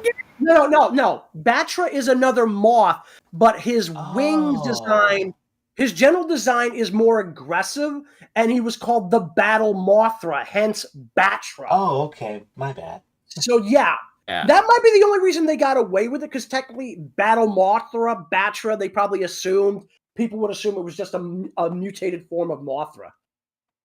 I mean, it'd be funny if it was a bat. That'd be funny. Yeah, no, it had nothing to do with a bat. But, so yeah, the actual characters that were in the game, the first one you fight is King Ghidorah, then Biollante, then Mecha Godzilla, which, by the way, they have him pull the same stunt that he pulled in the Showa films with the Godzilla disguise. So that was cool. Yeah. Yep. Then they have, I'm trying to think, then they have Batra, then Mecha King Ghidorah, then Bagan. Oh yeah, the creature that almost looks like Destroyer almost. I think he might have been the inspiration for Destroyer, but the idea was he was this weird legendary creature from Earth's quote-unquote ultra-ancient past that the aliens from that game went back in time, brought to the future, spliced with DNA from Godzilla and King Ghidorah, and basically you can't fight him as Godzilla. He'll basically rape you with your fist. Okay? Damn. Not his fist, your fist. Literally, nothing Godzilla does to him really hurts at all. He's basically going to ass rape you with your own fist. You have to be Super Godzilla to be able to do any kind of real damage to him. Yep. Seriously. Like, that's why they literally say, like, if you get to the point, I think it's like 55% damage to Tokyo, like, you basically have to wander around Tokyo, wait long enough for them to get enough energy to reactivate the Super Godzilla form. If you do, in fact, get the Super Godzilla form the first time, like, because they put you right out in the bay in that particular stage when you're supposed to go up against Mecha King Ghidorah. They give you two options. One, go right after all three of the super energy things and pray to God you keep the destruction level of Tokyo below like 50% or 55%, whatever it is. So this way you can then fight King Ghidorah, then go over to the Professor Ogata's lab, return and turn back into Super Godzilla, and then fight Bagan. Otherwise, if it gets to like 55% or whatever the hell it is, there's so much destruction they can't use the lab, and they have to go all over Japan or whatever the hell it is to get extra energy to turn you back into Super Godzilla, assuming you even did go with the Super Godzilla form for the Mecha King Ghidorah fight. So you have to go to fucking fight Gigan as Godzilla initially, and you basically have to either run for your life and wait for the Super X to come back, or you basically have to stand there and watch Gigan chip away at you with 3 shots and you're dead. Meanwhile, nothing you do to Gigan takes more than 50 points off of his life. And he's got like 900 life. Eesh. Yeah. So, that's kind of a kicker. Mm-hmm. The one thing that I do wish we had gotten for the Super Nintendo, which, again, if you can get it, if you have the Famicom, or rather the Super Famicom, I should say, there's a Godzilla tournament fighter in 2D that was released after Super Godzilla. It was supposed to show up on the Turbo Duo. Now, that was the big, like, super enhanced version of the TurboGrafx 16. Never came out here in the US. Ever. But it was released in Japan, and it was a 2D Street Fighter style game where, depending on what monster, if you used Godzilla, your character would change his physical appearance based on what monster you were fighting. If you were fighting Anguirus, he would look like the 1955 design from Godzilla Raids Again. If you were fighting the Super X, he would take on the look of the Heisei era Godzilla. I believe both 2 Mechagodzillas in it. Gigan is in it, Megalon is in it, King Ghidorah is in it, and Mothra is in it. I think it's funny that we have a voice actor named Gigan. An 8-bit fighting game? No, this was 16-bit. This was Super Famicom, dude. Super. That's remember that Super Famicom is their version of the Super NES. Oh, right. Because remember, it goes the Famicom Disk System, then the Super Famicom. No, the Famicom Disk System was like an add-on for the Famicom. Right, but it was also something that it was technically its own system in the same way that the Sega Genesis and the 32X are technically their own systems, even though they connect to another system. Even though, and also the advertising, though, for like the 32X, like, you mentioned console fucking. Oh, you even said that? No, he's not kidding. He's not kidding, Shadow. That's the bad part. Is literally this I got distracted and I hear that. This thing literally looks like a mushroom. You stick it into the slot for the Sega Genesis, it does kind of look like it's fucking the Sega Genesis. Oh my god, Angie, try to keep any energy you have left, Angie. Try to keep it in. You might lose it all. So, from what I remember, though, the problem with the 32X is there were so few games really even made for it, and the only one that was even halfway good was Virtua Fighter. Oh, yeah. Virtua Fighter is pretty good. Well, no, Primal Rage was also a thing, but that was also out on the Sega Genesis and the Super Nintendo standard. I remember that one, too. Yeah. So. Doom was on the 32X. Yeah, but most people would have rather played that on the goddamn PC because that's what it was originally built for. I mean, I have played all the Doom games, those ones. If it exists, somebody's going to try and put Doom on it. I don't know about that, but... Somebody put Doom on a freaking pregnancy test! What? I'm not making that up! Oh my god. Somebody, like... Fucking how does that even work? It's the freaking world we live in. Like I said. How would you even control the character? It's like... I mean, don't... what did you... do you piss on the thing and that makes him move? I mean, what the fuck? It's more like... He may have, like, built it for something based out off, like, a chip he found, like, in a pregnancy test. I forget what the exact... That just raises even more questions! I know, but it's like... Remember, somebody got Doom to work on, like, a TI-84 calculator. That's kind of terrifying, and I remember hearing about that. But yeah, and my friend actually figured out how to like import like the files needed onto the TI-84 calculator because we got those for school, and I'm like, dude, don't do this. It's not worth the risk. You know what happens. I have to get these back at the end of the year. That would actually be kind of funny. It's like they give him back at the end of the year. The school has no idea. The next kid picks him up. Is like, wait, why is Doom on this? No, but also, most kids that I knew that were going in, they don't know what Doom is. They don't. They don't know what Doom is? How do you They know don't. what Doom is? They don't know slides. I know. You got to remember though, Doom hasn't really had a game in the last 15 years. Doom Eternal, Doom 2016. No, I'm talking like in terms of like. He's talking about the 16-bit Doom games. Yeah, because like the major stuff basically is like the 16-bit era. Most people might have heard of Doom, but very few people have played it these days. Yeah. And even those who have heard of it would be somewhat few and far between. Because I've played the original Doom, Doom 2, and Doom 64. Yeah, I've heard of Doom 64. I've never played Doom 2. But I have played the original. Oh, Doom 2 is really good. You need to. I played the original. But what I have played is a literal reskin of Doom. I think I've seen those. I've seen one YouTube channel. No, it's one that was get this. Okay. It was based on Serial. Chex Quest. What? Really? Serial. I don't know why, but it was literally Doom. But the idea was you were playing a guy whose armor was designed to look like a piece from Chex Cereal. What the heck? Oh my god.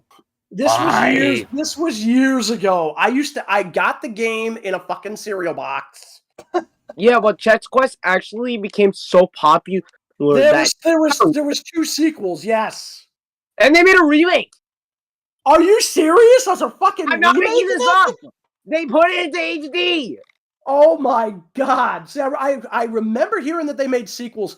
I had no idea there was a fucking remake. In high definition. Good lord. Yeah, that's what I call zorching your ass, but... Sorry. No, literally, like, the weapon in the game, the main weapon was called the Zorcher. Zorcher. It was fucking weird. Zorcher, okay. Yeah, it was fucking strange. And remember, like, since, again, you were dealing with, like, cereal and shit, so when you didn't have any ammo, instead of using your hand, they gave you a spoon. That was your other major weapon. After you got the various Zorcher guns, if you didn't have any ammo, your only other weapon was a spoon. So basically, you could only spoon them to death. Oh my god, dude, phrasing. Not where I was going with it. Okay. Yeah, I know, but it's still hilarious. Anyway, so that's basically where that whole thing went. So yeah, that's just a crazy thing. But I will say this, for a weird little knockoff as it was, that was still a really decent game. I mean, the fact that they were able to make that work was pretty goddamn impressive. Like, no question. And only a few people know who Doom Guy's real name is, too.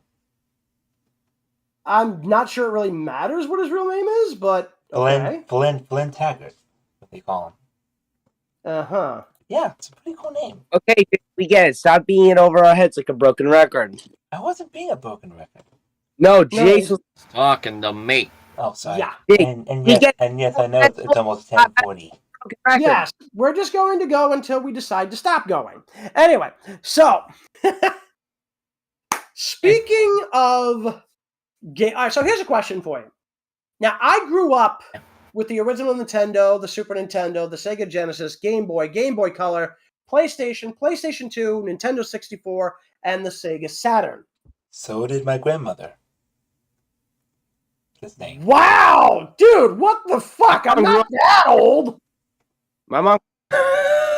What is saying with that hold? I'm just saying. I grew up on an Xbox 360. Okay. I grew up on Wii and 360, Nintendo DS.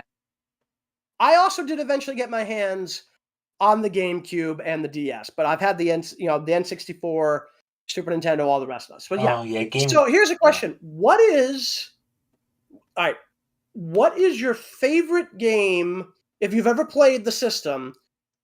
What is your favorite Nintendo game? What is your favorite Super Nintendo game? What is your favorite Game Boy game? Okay, I have played a few SNES and like NES games. Okay. My favorite NES game that is not obviously Mario, because like I'm gonna exclude Mario because that's like the basic pick. I would say Double Dragon. Double Dragon? Okay, that's an interesting choice. My favorite NES game has to be Star Fox. That's SNES. That's Super NES, dude. Well, yeah, that's SNES is. Yeah, we're talking original NES, like 8-bit. Yeah. Duck Hunt. It's gotta be Mario. It's gotta be Mario. Yeah, which one? I think the first one. Really? All right, that's interesting. For mine on the SNES would have to be Donkey Kong Country. Mega Man X, bro. Okay, that's a good one. Mega Man X, yeah. That's not bad.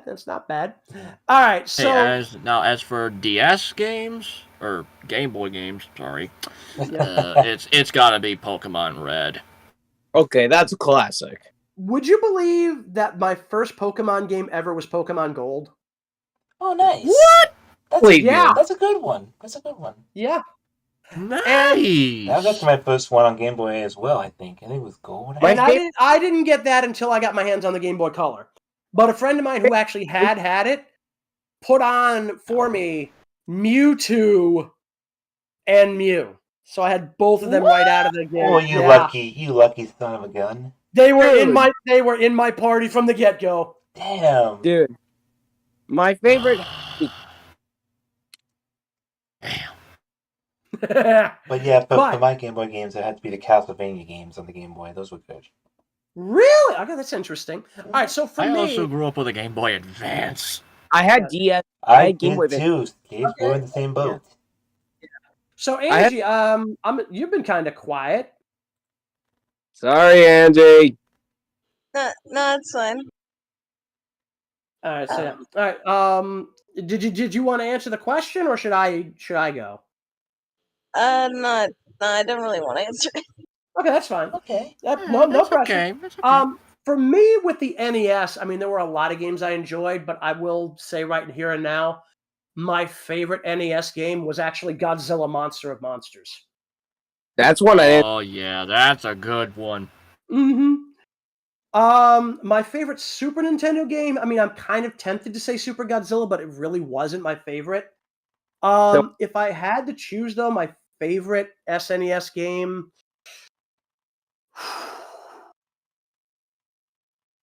I'm going to say Saturday Night Slam Masters. Okay, wrestling game. Yeah. Okay. Yep. Yeah. And Street Fighter was not far behind with that.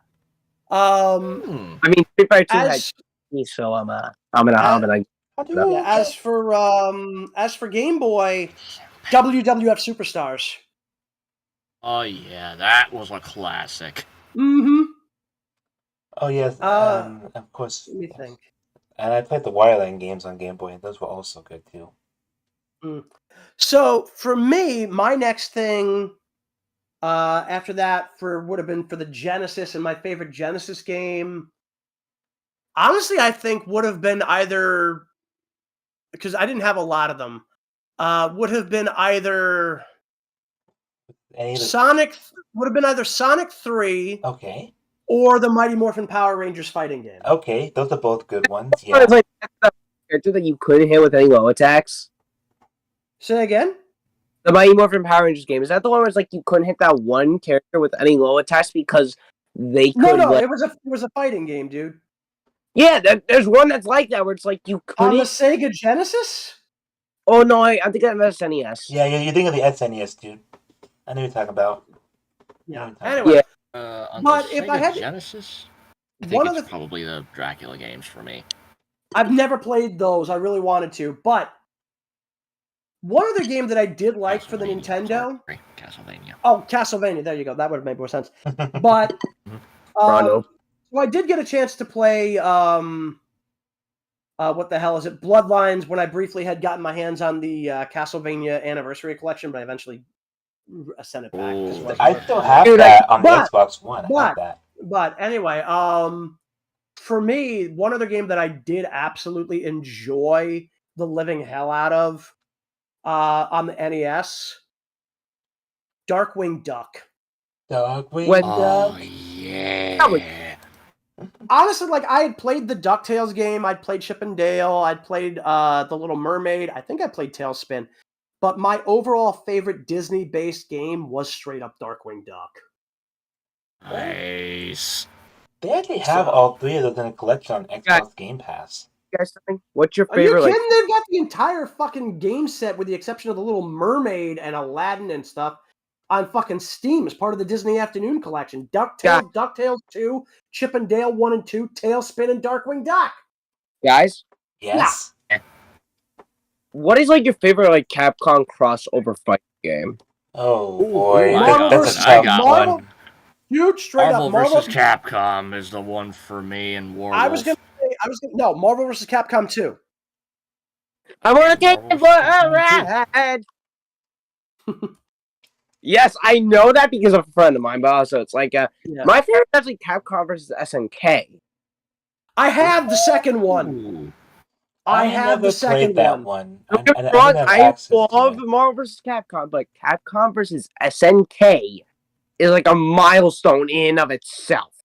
I have the second one, and it's on the PlayStation 2. Yeah, especially when you involve the King of Fighters, which that's a very great game. That's SNK, dude. Yeah, I love that. I love SNK games. And Felicia has bigger, and Darkstalkers has bigger knockers than my Shiranui by 1 inch.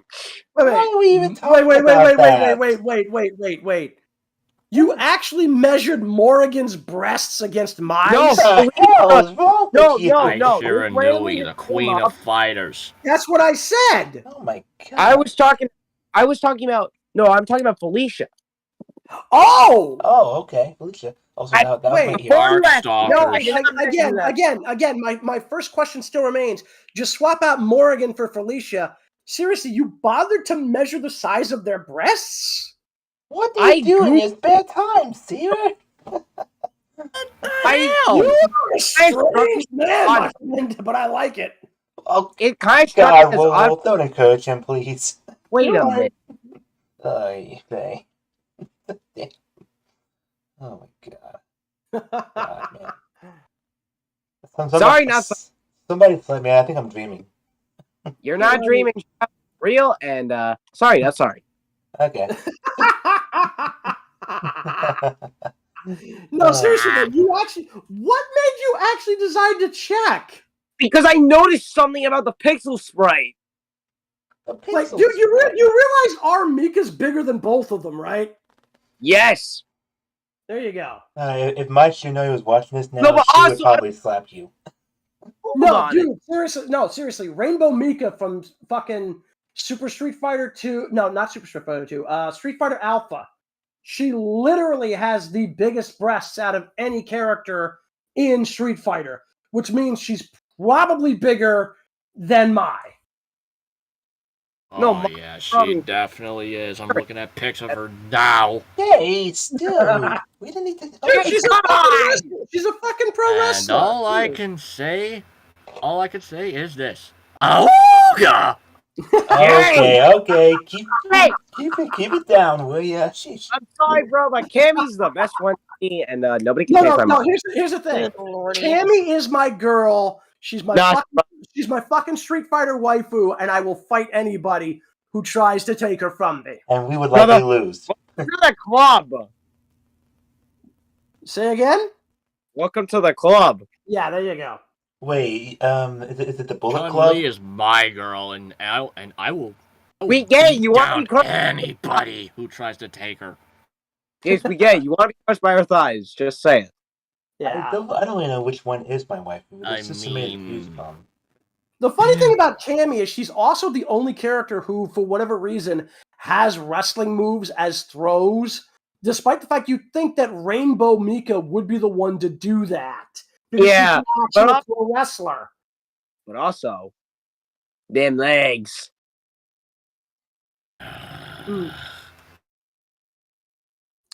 So, but anyway. Like I said, I wouldn't know which one to choose as my waifu in that one. Well, depends on your taste and preferences. Like, hell, if you like Jerry Han from Street Fighter, that's on you, man. I ain't gonna judge. Okay, then I guess I would choose between Mai or Morrigan. Between those two. Okay, so that's not bad. That's Morrigan, not bad. okay. Yeah, Morrigan Ansland from Darkstalkers, yeah. Yeah, too bad Darkstalkers another game in ages. Mm. I'm wanting a new one. Just give us a new one, Capcom. Actually grow a pair. You know what I want? I swear to God, I want another Lords of Shadow game from Mercury Steam. Yes. Because I'll tell you right now, I absolutely love Lords of Shadow 2. I still got to get the first one and Mirror of Fate. But honestly, Lords of Shadow 2, just for the fact you get to play as Dracula, that's just fucking perfect. Of course, that's Just curious, other than me, who has played the Ninja Gaiden games? Dude, right here. Which ones? The original Ninja Gaiden game was literally the game that gave people aneurysms back in the day. That thing defined Nintendo hard. Let me guess, the 16-bit one? No, dude, we're talking the original motherfucker. Oh, okay. Well, that and Mega Man. Mega Man also defined like Nintendo hard. God, yeah, that and fucking like, dude, I tell you right now, you think that was crazy? Dude, you get into fucking Ninja Gaiden 2, Super Mario 3, when you get to the later levels. You know, and then like and then there's Zelda 2. Don't forget Battletoads.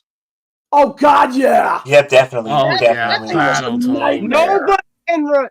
I will never let anybody forget that Battletoads is one of the needlessly hardest side-scrolling beat-em-ups. Yeah, by the way, they did a crossover with Double Dragon. I know. Oh, yeah, it's a really cool crossover. I've seen gameplay of it. It's pretty cool. On which system? I think it was on the Super Nintendo. Yeah, because there was two versions, one on the Genesis, one on Super Nintendo, yeah. Oh, yeah, I think it was Genesis. I forget. It was pretty good. Pretty good graphics. Mm-hmm.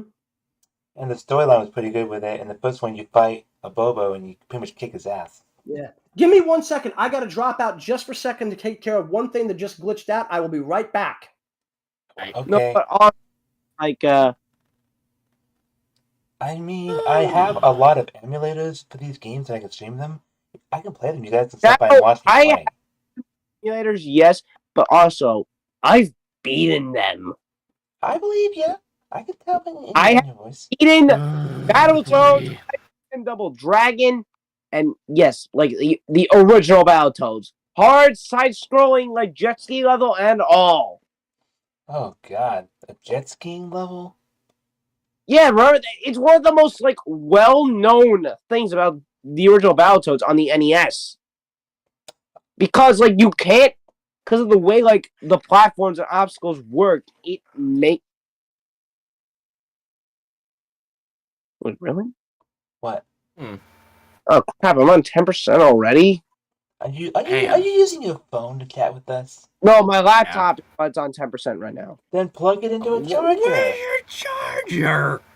Give me a second, will ya? I gotta move this thing. How big is it? Is it small or medium? How big is it? Hold on, no. Return to the mission. Annual save. Quit as fast as possible so I don't lose my progress. Good idea. So there is one game I actually really want to play, and it's on Steam. Which game? I might be able to download it. Choo Charles. Oh! I'm not going near that game. Yes! Oh, Jayse, I found the game of memes. Nice, I pulled that. What? I found the game of memes. Why? No, if you know, you know. I never heard of the game of memes, but just curious why. Yes, I found it, Jayse. It's on Steam. I have it on my wish list. Okay, wait. So I just got back. What did I miss? Something about I game found of the game. memes. League of If you know, you Game, know. no, game of memes, not League of Memes. Game of Oh. memes. What's the League of Memes? That'd be funny if it had its own video Hey, game. should I tell them? Yeah, go ahead and tell them. Yeah, tell them. Metal Gear Rising. I've heard of it. Isn't there also Metal Gear Rising Revengeance? That's what it. That's literally what it is. It's Metal Gear Rising Revengeance. I just call it Metal The Gear. one with Raiden. The one where that isn't Metal Gear 2. Also, apparently, they're releasing something called Shantae Advance. Wait, they're doing a new Shantae game? For the Game Boy Advance. Oh, yeah, that's my girl. No, it wouldn't be for the Game Boy Advance, dude. It The is. Game Boy Advance. No, it's literally for the Game Boy Advance. Shadow. It would not be for the Game Boy Advance. You want to know why? Why? The Game Boy Advance is over 30 years old. Nobody's going to make a game for that thing anymore. I'm not. Watch out. It actually is going to be for Game Boy Advance. It's actually real. It's... Dude. I can find the article and video and show you. I'm going to... If I look this fucker up on goddamn Wikipedia, I'll tell you right now, it's probably going to be for either the DS or the Switch, because they would not make a game for a system that's 30 years old. Okay, then look it up and see what you think. Let's see. But yeah, also it's like I have Metal Gear Rising Revengeance on my wish list. I might buy it. My computer might not be able to run it.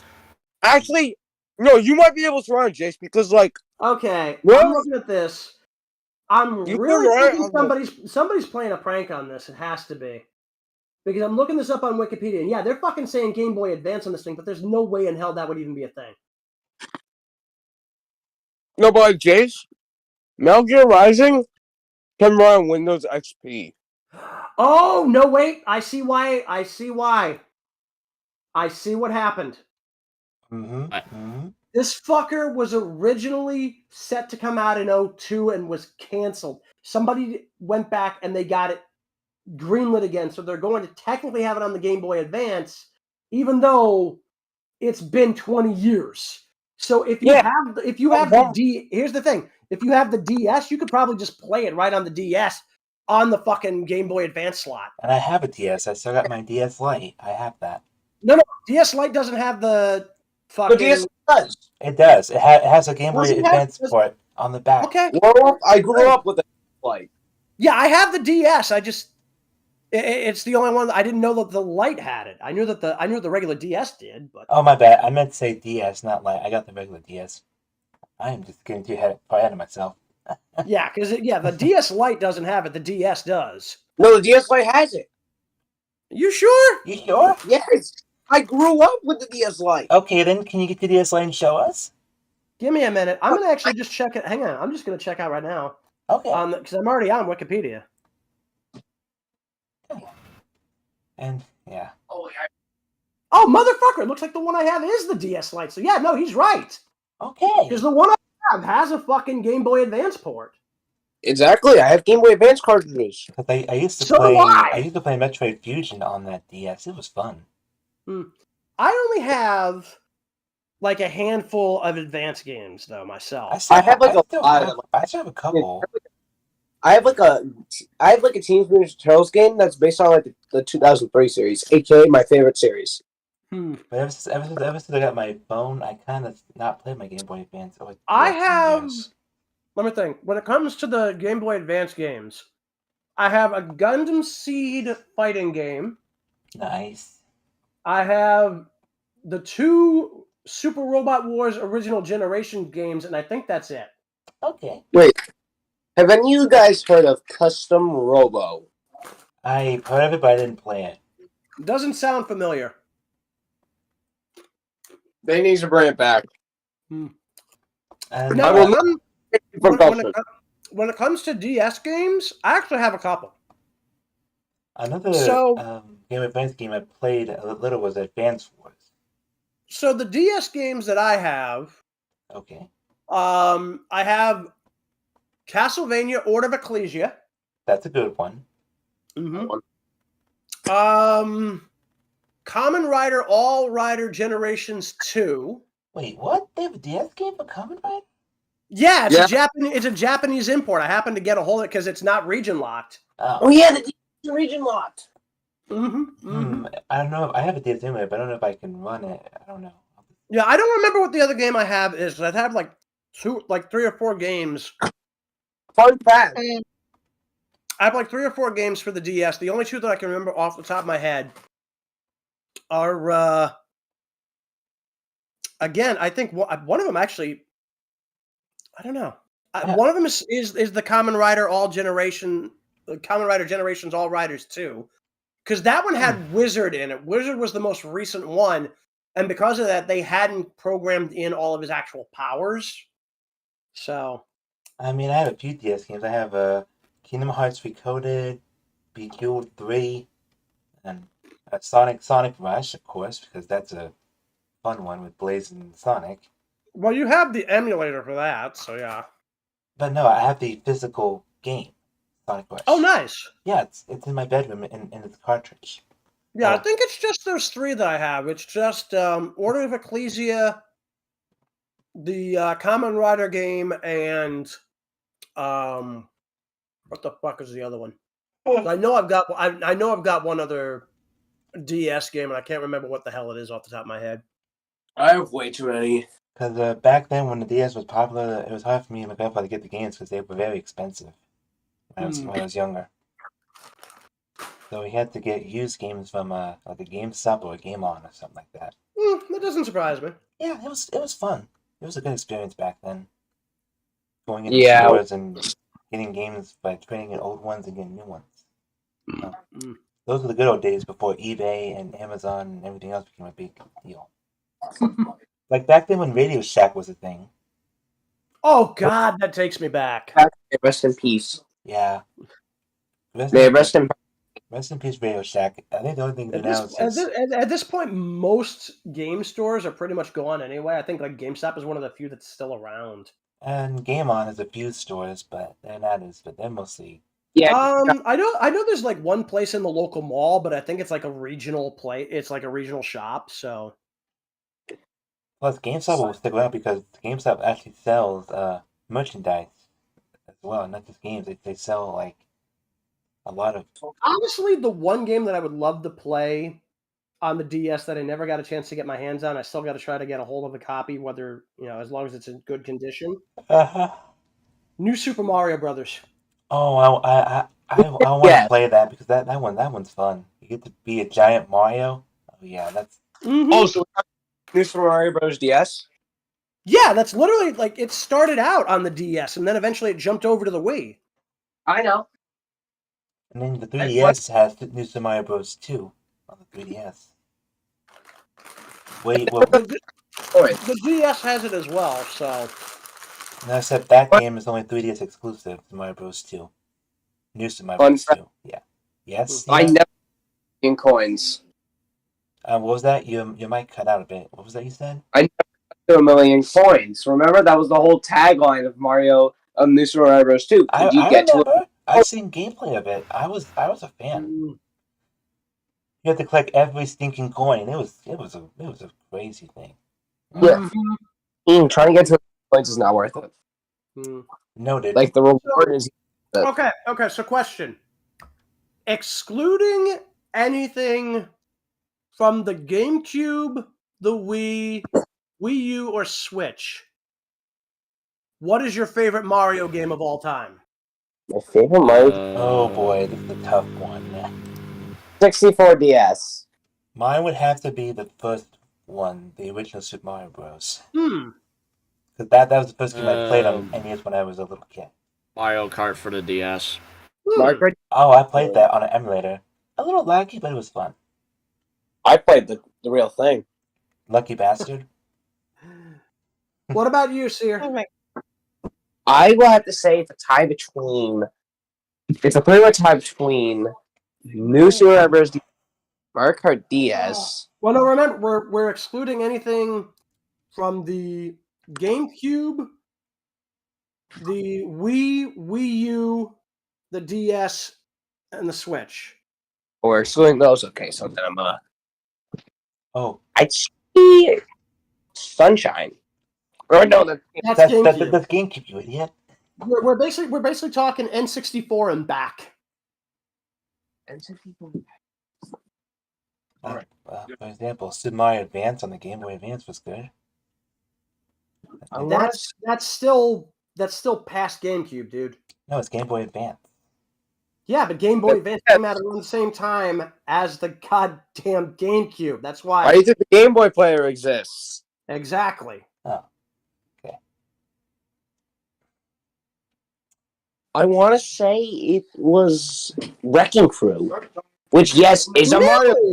Yeah, no, I know the game you're talking about. I've never played it, but I know it. I know it's a Mario game because they reference it in the Super Mario Brothers movie.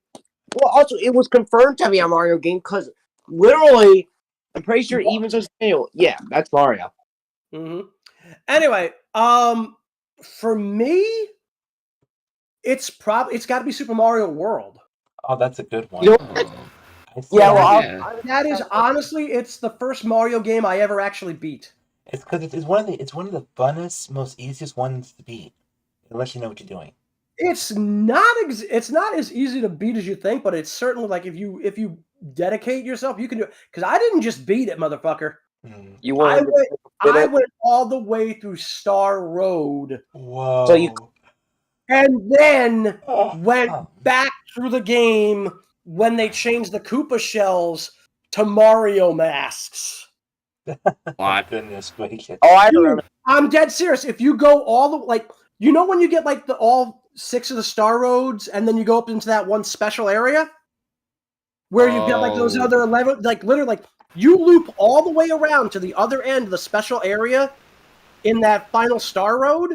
It takes you to another Star Road. You launch yourself up. Everything switches out so that every fucking Koopa shell is now a Mario mask. And it was almost impossible. It was almost impossible to beat Star Road. I'm one of the few people I know of who ever did it. I watched the whole Let's Play of that on YouTube, and there's a lot of people. Yeah, there are people out there. I'm saying, in my area, I was the only person I knew who actually beat the special zone for Star Road. Only one who ever did. And here's the kicker: if you sit there, one thing, if you go up to the Star Road, that last one that's just sitting up on that hill, that's the one where you go to actually flip the game from Koopa shells to Mario masks. If you sit there for about 5 minutes, the music goes from the regular music that they're playing there to a rock version of the Mario theme. Oh. No way. Wait, dude. If you ever get the chance, you might even be able to do it on Super Mario Advance. Because it's literally a direct port of Super Mario World. You go to the fucking Star Road, that last one that's on that giant fucking hill, right? You go up there, you sit there for about 2 to 5 minutes, and the fucking music changes to a rock version of the Mario theme. Hey, Trigger's here. What's up? Oh, really? So where's the rest of the gun? And where's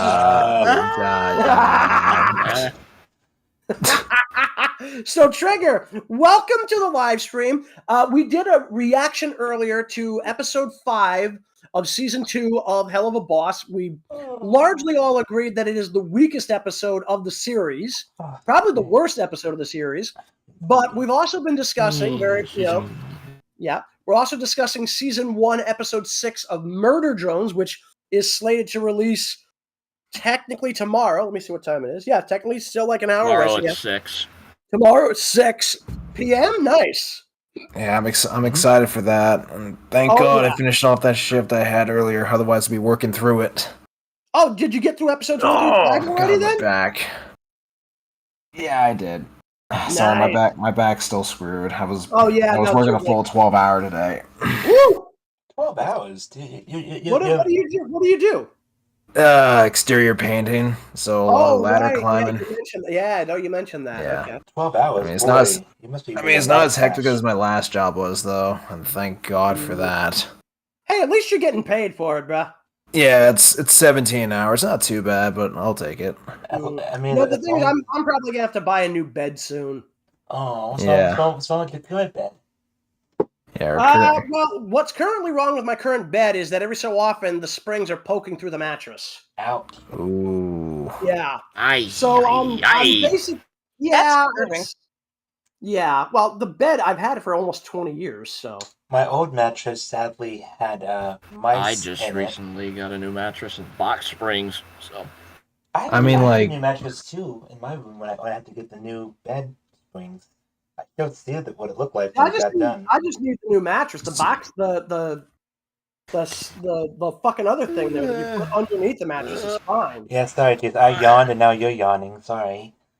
Yeah, when you say you needed a new bed, I was thinking you need like a new bed frame or something, not like a mattress. But No, I'm just yeah, looking at that's the mattress. rough. But, yeah, because I forget what you put under the mattress.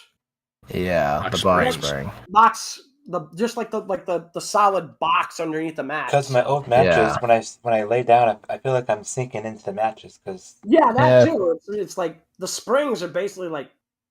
Again, I go around like 200 odd fucking pounds, so. I'm only like 180. Yeah, but how tall are you? 5'5". Yeah, you're perfectly 5'9", fine. baby. Yeah, I mean, 5'7" right here. Yeah, but I mean, to be fair, like because I'm part Italian, that's probably why. And the sad part is, at one point I was over 300. Oh my wow! Ooh, wow! And you wouldn't have known because I don't look any different now from when I did then. I still remember what you look like with the mustache and the beard and that long. No, I'm talking just like if I were standing up and even sitting down, you wouldn't tell I have had either gained or lost any weight because I look exactly the same, despite the fact that I am well over 100 pounds lighter. Warwolf, so you had meds. Yeah, I mean, to be fair, like if you're gonna spend your money, like do it right. Like you're spending on your own comfort. That's a good thing. Oh, I always do it on my comfort a lot with my money. All right, so Jayse, you bugging out? It sounds like. Okay, so take care, man. Yeah, I'm bugging out, everybody. Yeah, I'm about to fall asleep myself. Well, all right. Yeah. So before you guys do, let's just say right here, right now, to everybody who did watch this live stream, thank you for swinging by. We are going to be doing probably next week or maybe a little bit after that, whatever. Episode 1, Murder Drones live reaction. We will do obviously a reaction to the next couple of episodes in character as well, and we'll be doing live reactions to each episode of Murder Drones as we go by. When episode 6 of Helluva Boss Season 2 drops, we'll do our regular in-character reaction and our live reactions. And we may at some point do some general live streams just for the hell of it. Because honestly, there's so much more we could talk about rather than theming it one thing after another. Because this started out as a Helluva Boss live stream, and we kind of went everywhere anyway. I mean, basically, we talked about gaming. I mean, the channel is called Shadow Prince Gaming. Yeah, well, again, like that. Again, we'll amazing detail. We'll definitely figure it out. And one thing I would say, straight up, is for anybody who is not aware, next Sunday at 1 p.m., technically the buy-in is at 12. Don't forget that AEW will be airing its all-in pay-per-view from Wembley Stadium. They're celebrating 100 years of Wembley Stadium, 100 years of Warner Brothers. Ironically enough, it's also 100 years of Disney and possibly Universal. I don't know about Universal, but Disney definitely is celebrating their 100th. Warner Brothers is celebrating their 100th. So is Wembley. Main event for All In will be Adam Cole versus MJF for the AEW World Title. We know that a few other belts will be on the line. The Ring of Honor World Tag Team titles will be on the line during the buy-in. Adam Cole and MJF will challenge Aussie Open. I believe FTR is defending the AEW tag straps. The World Trios Championships, I believe, will be on the line. I fully expect a match for the international title, possibly one for the TNT belt. And at this point, if we don't have one for the FTW Championship, I'll be fucking amazed. Anyway, folks, if you like this live stream, please give us a like, hit the bell button. I almost said hit the thumbs up. That is the like. Hit the subscription button, ring the bell, leave us a couple of notes or comments or whatever. And of course, don't forget, we will be having more videos coming out. In fact, I think we have, is it episode 1 of the Murder Drones coming out Dude, don't do that. So you said put the bell. You said ring the bell, and that's what I did. Please don't, dude. You're making me hungry thinking of Taco Bell. Oh, sorry. This is not the time or the place to run for the border. Anyway. That's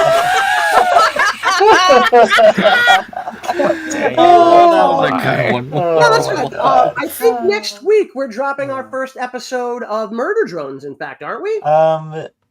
Depends. I've just started the Sonic and the Black Knight series. No, I'm not talking about Sonic and the Black Knight. I'm talking because with Helluva Boss episode 5 having just done, and the video is already out on the channel. That's why I figured like the next thing, because like Sonic and the Black Knight is its own thing. We can always do both of them released, within a couple of days of each other. I'll see what I can do. Plus, weren't you planning to get Black Knight out this Saturday anyway? Yeah, the first one it's already. I just gotta upload it to the channel. Okay, so there you go. So there's Black Knight, and then we'll figure out when because like Murder Drones is its own series, obviously, because we're reacting to that. You guys are doing the stuff with Black Knight, and then obviously the next thing we'll be doing for the live reactions would be episode 1 for an out of character reaction to Murder Drones, the pilot, and then obviously we're up to what, episode 3? On the in character stuff, I believe, because we just did the promenade. So videos I've yet to edit. So right? No, I know. I'm talking like what the ones we're actually going to be recording, because at some point, because we just so the stuff that we just recorded, we just did episodes 1, 2, and 3 of Murder Drones. We'll have episode 1 out at some point, potentially next week or whatever. We're going to do a live reaction to episode 1.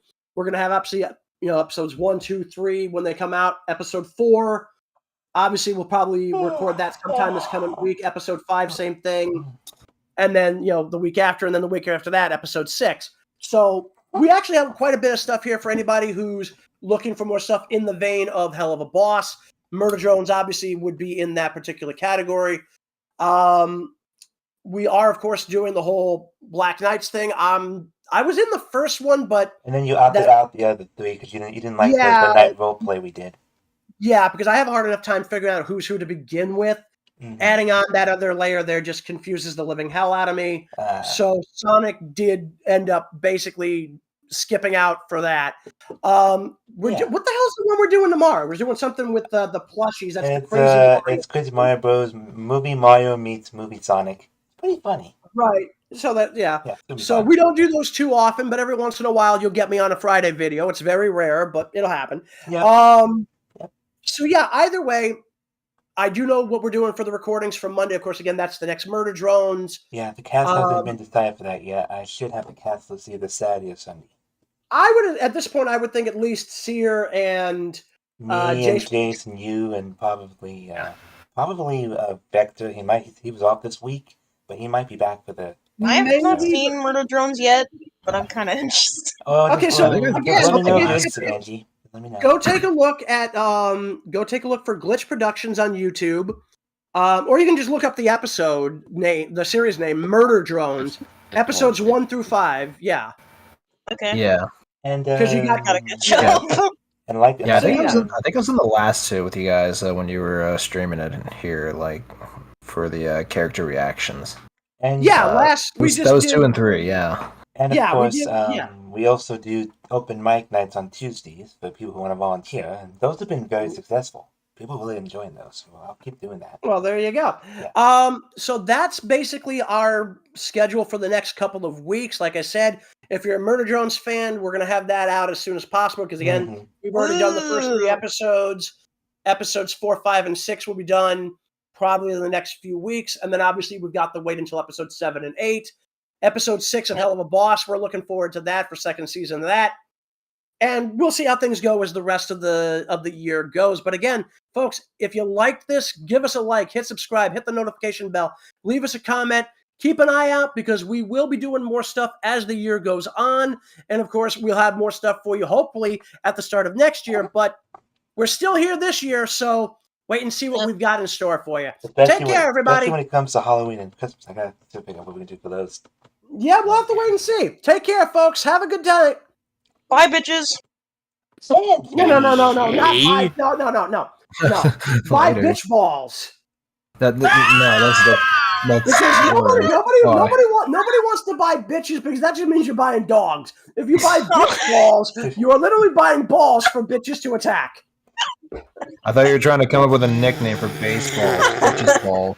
But yeah, and one last thing, if we do, take care, folks. Take care, everybody. Before we go, one last thing: if we do hit the 1,300 view hours marks, this channel might be eligible for monetization. But like I said, I'm still. Of course, if we do get monetized, we're gonna have to figure out how we get paid. We'll worry about that if it happens. But folks, if you give us the money. If you can get us to that point, believe me, we will love you. We will love you as long as it takes to love you. Take us to get that money. The only problem is that it's gonna be hard to pay you guys because I'm on minimum wage. Here comes the money. Here comes the money. Here comes the money. Wait, guys. No, if we're gonna do this, we got to do it right. We got to do the $1 Million Man's theme. Money, money, money, money, money. Everybody's got a price. Everybody's gonna pay. Because the $1 Million Man always gets his way. Take care, everybody. No, Take care, everybody. Goodbye, everybody. Later.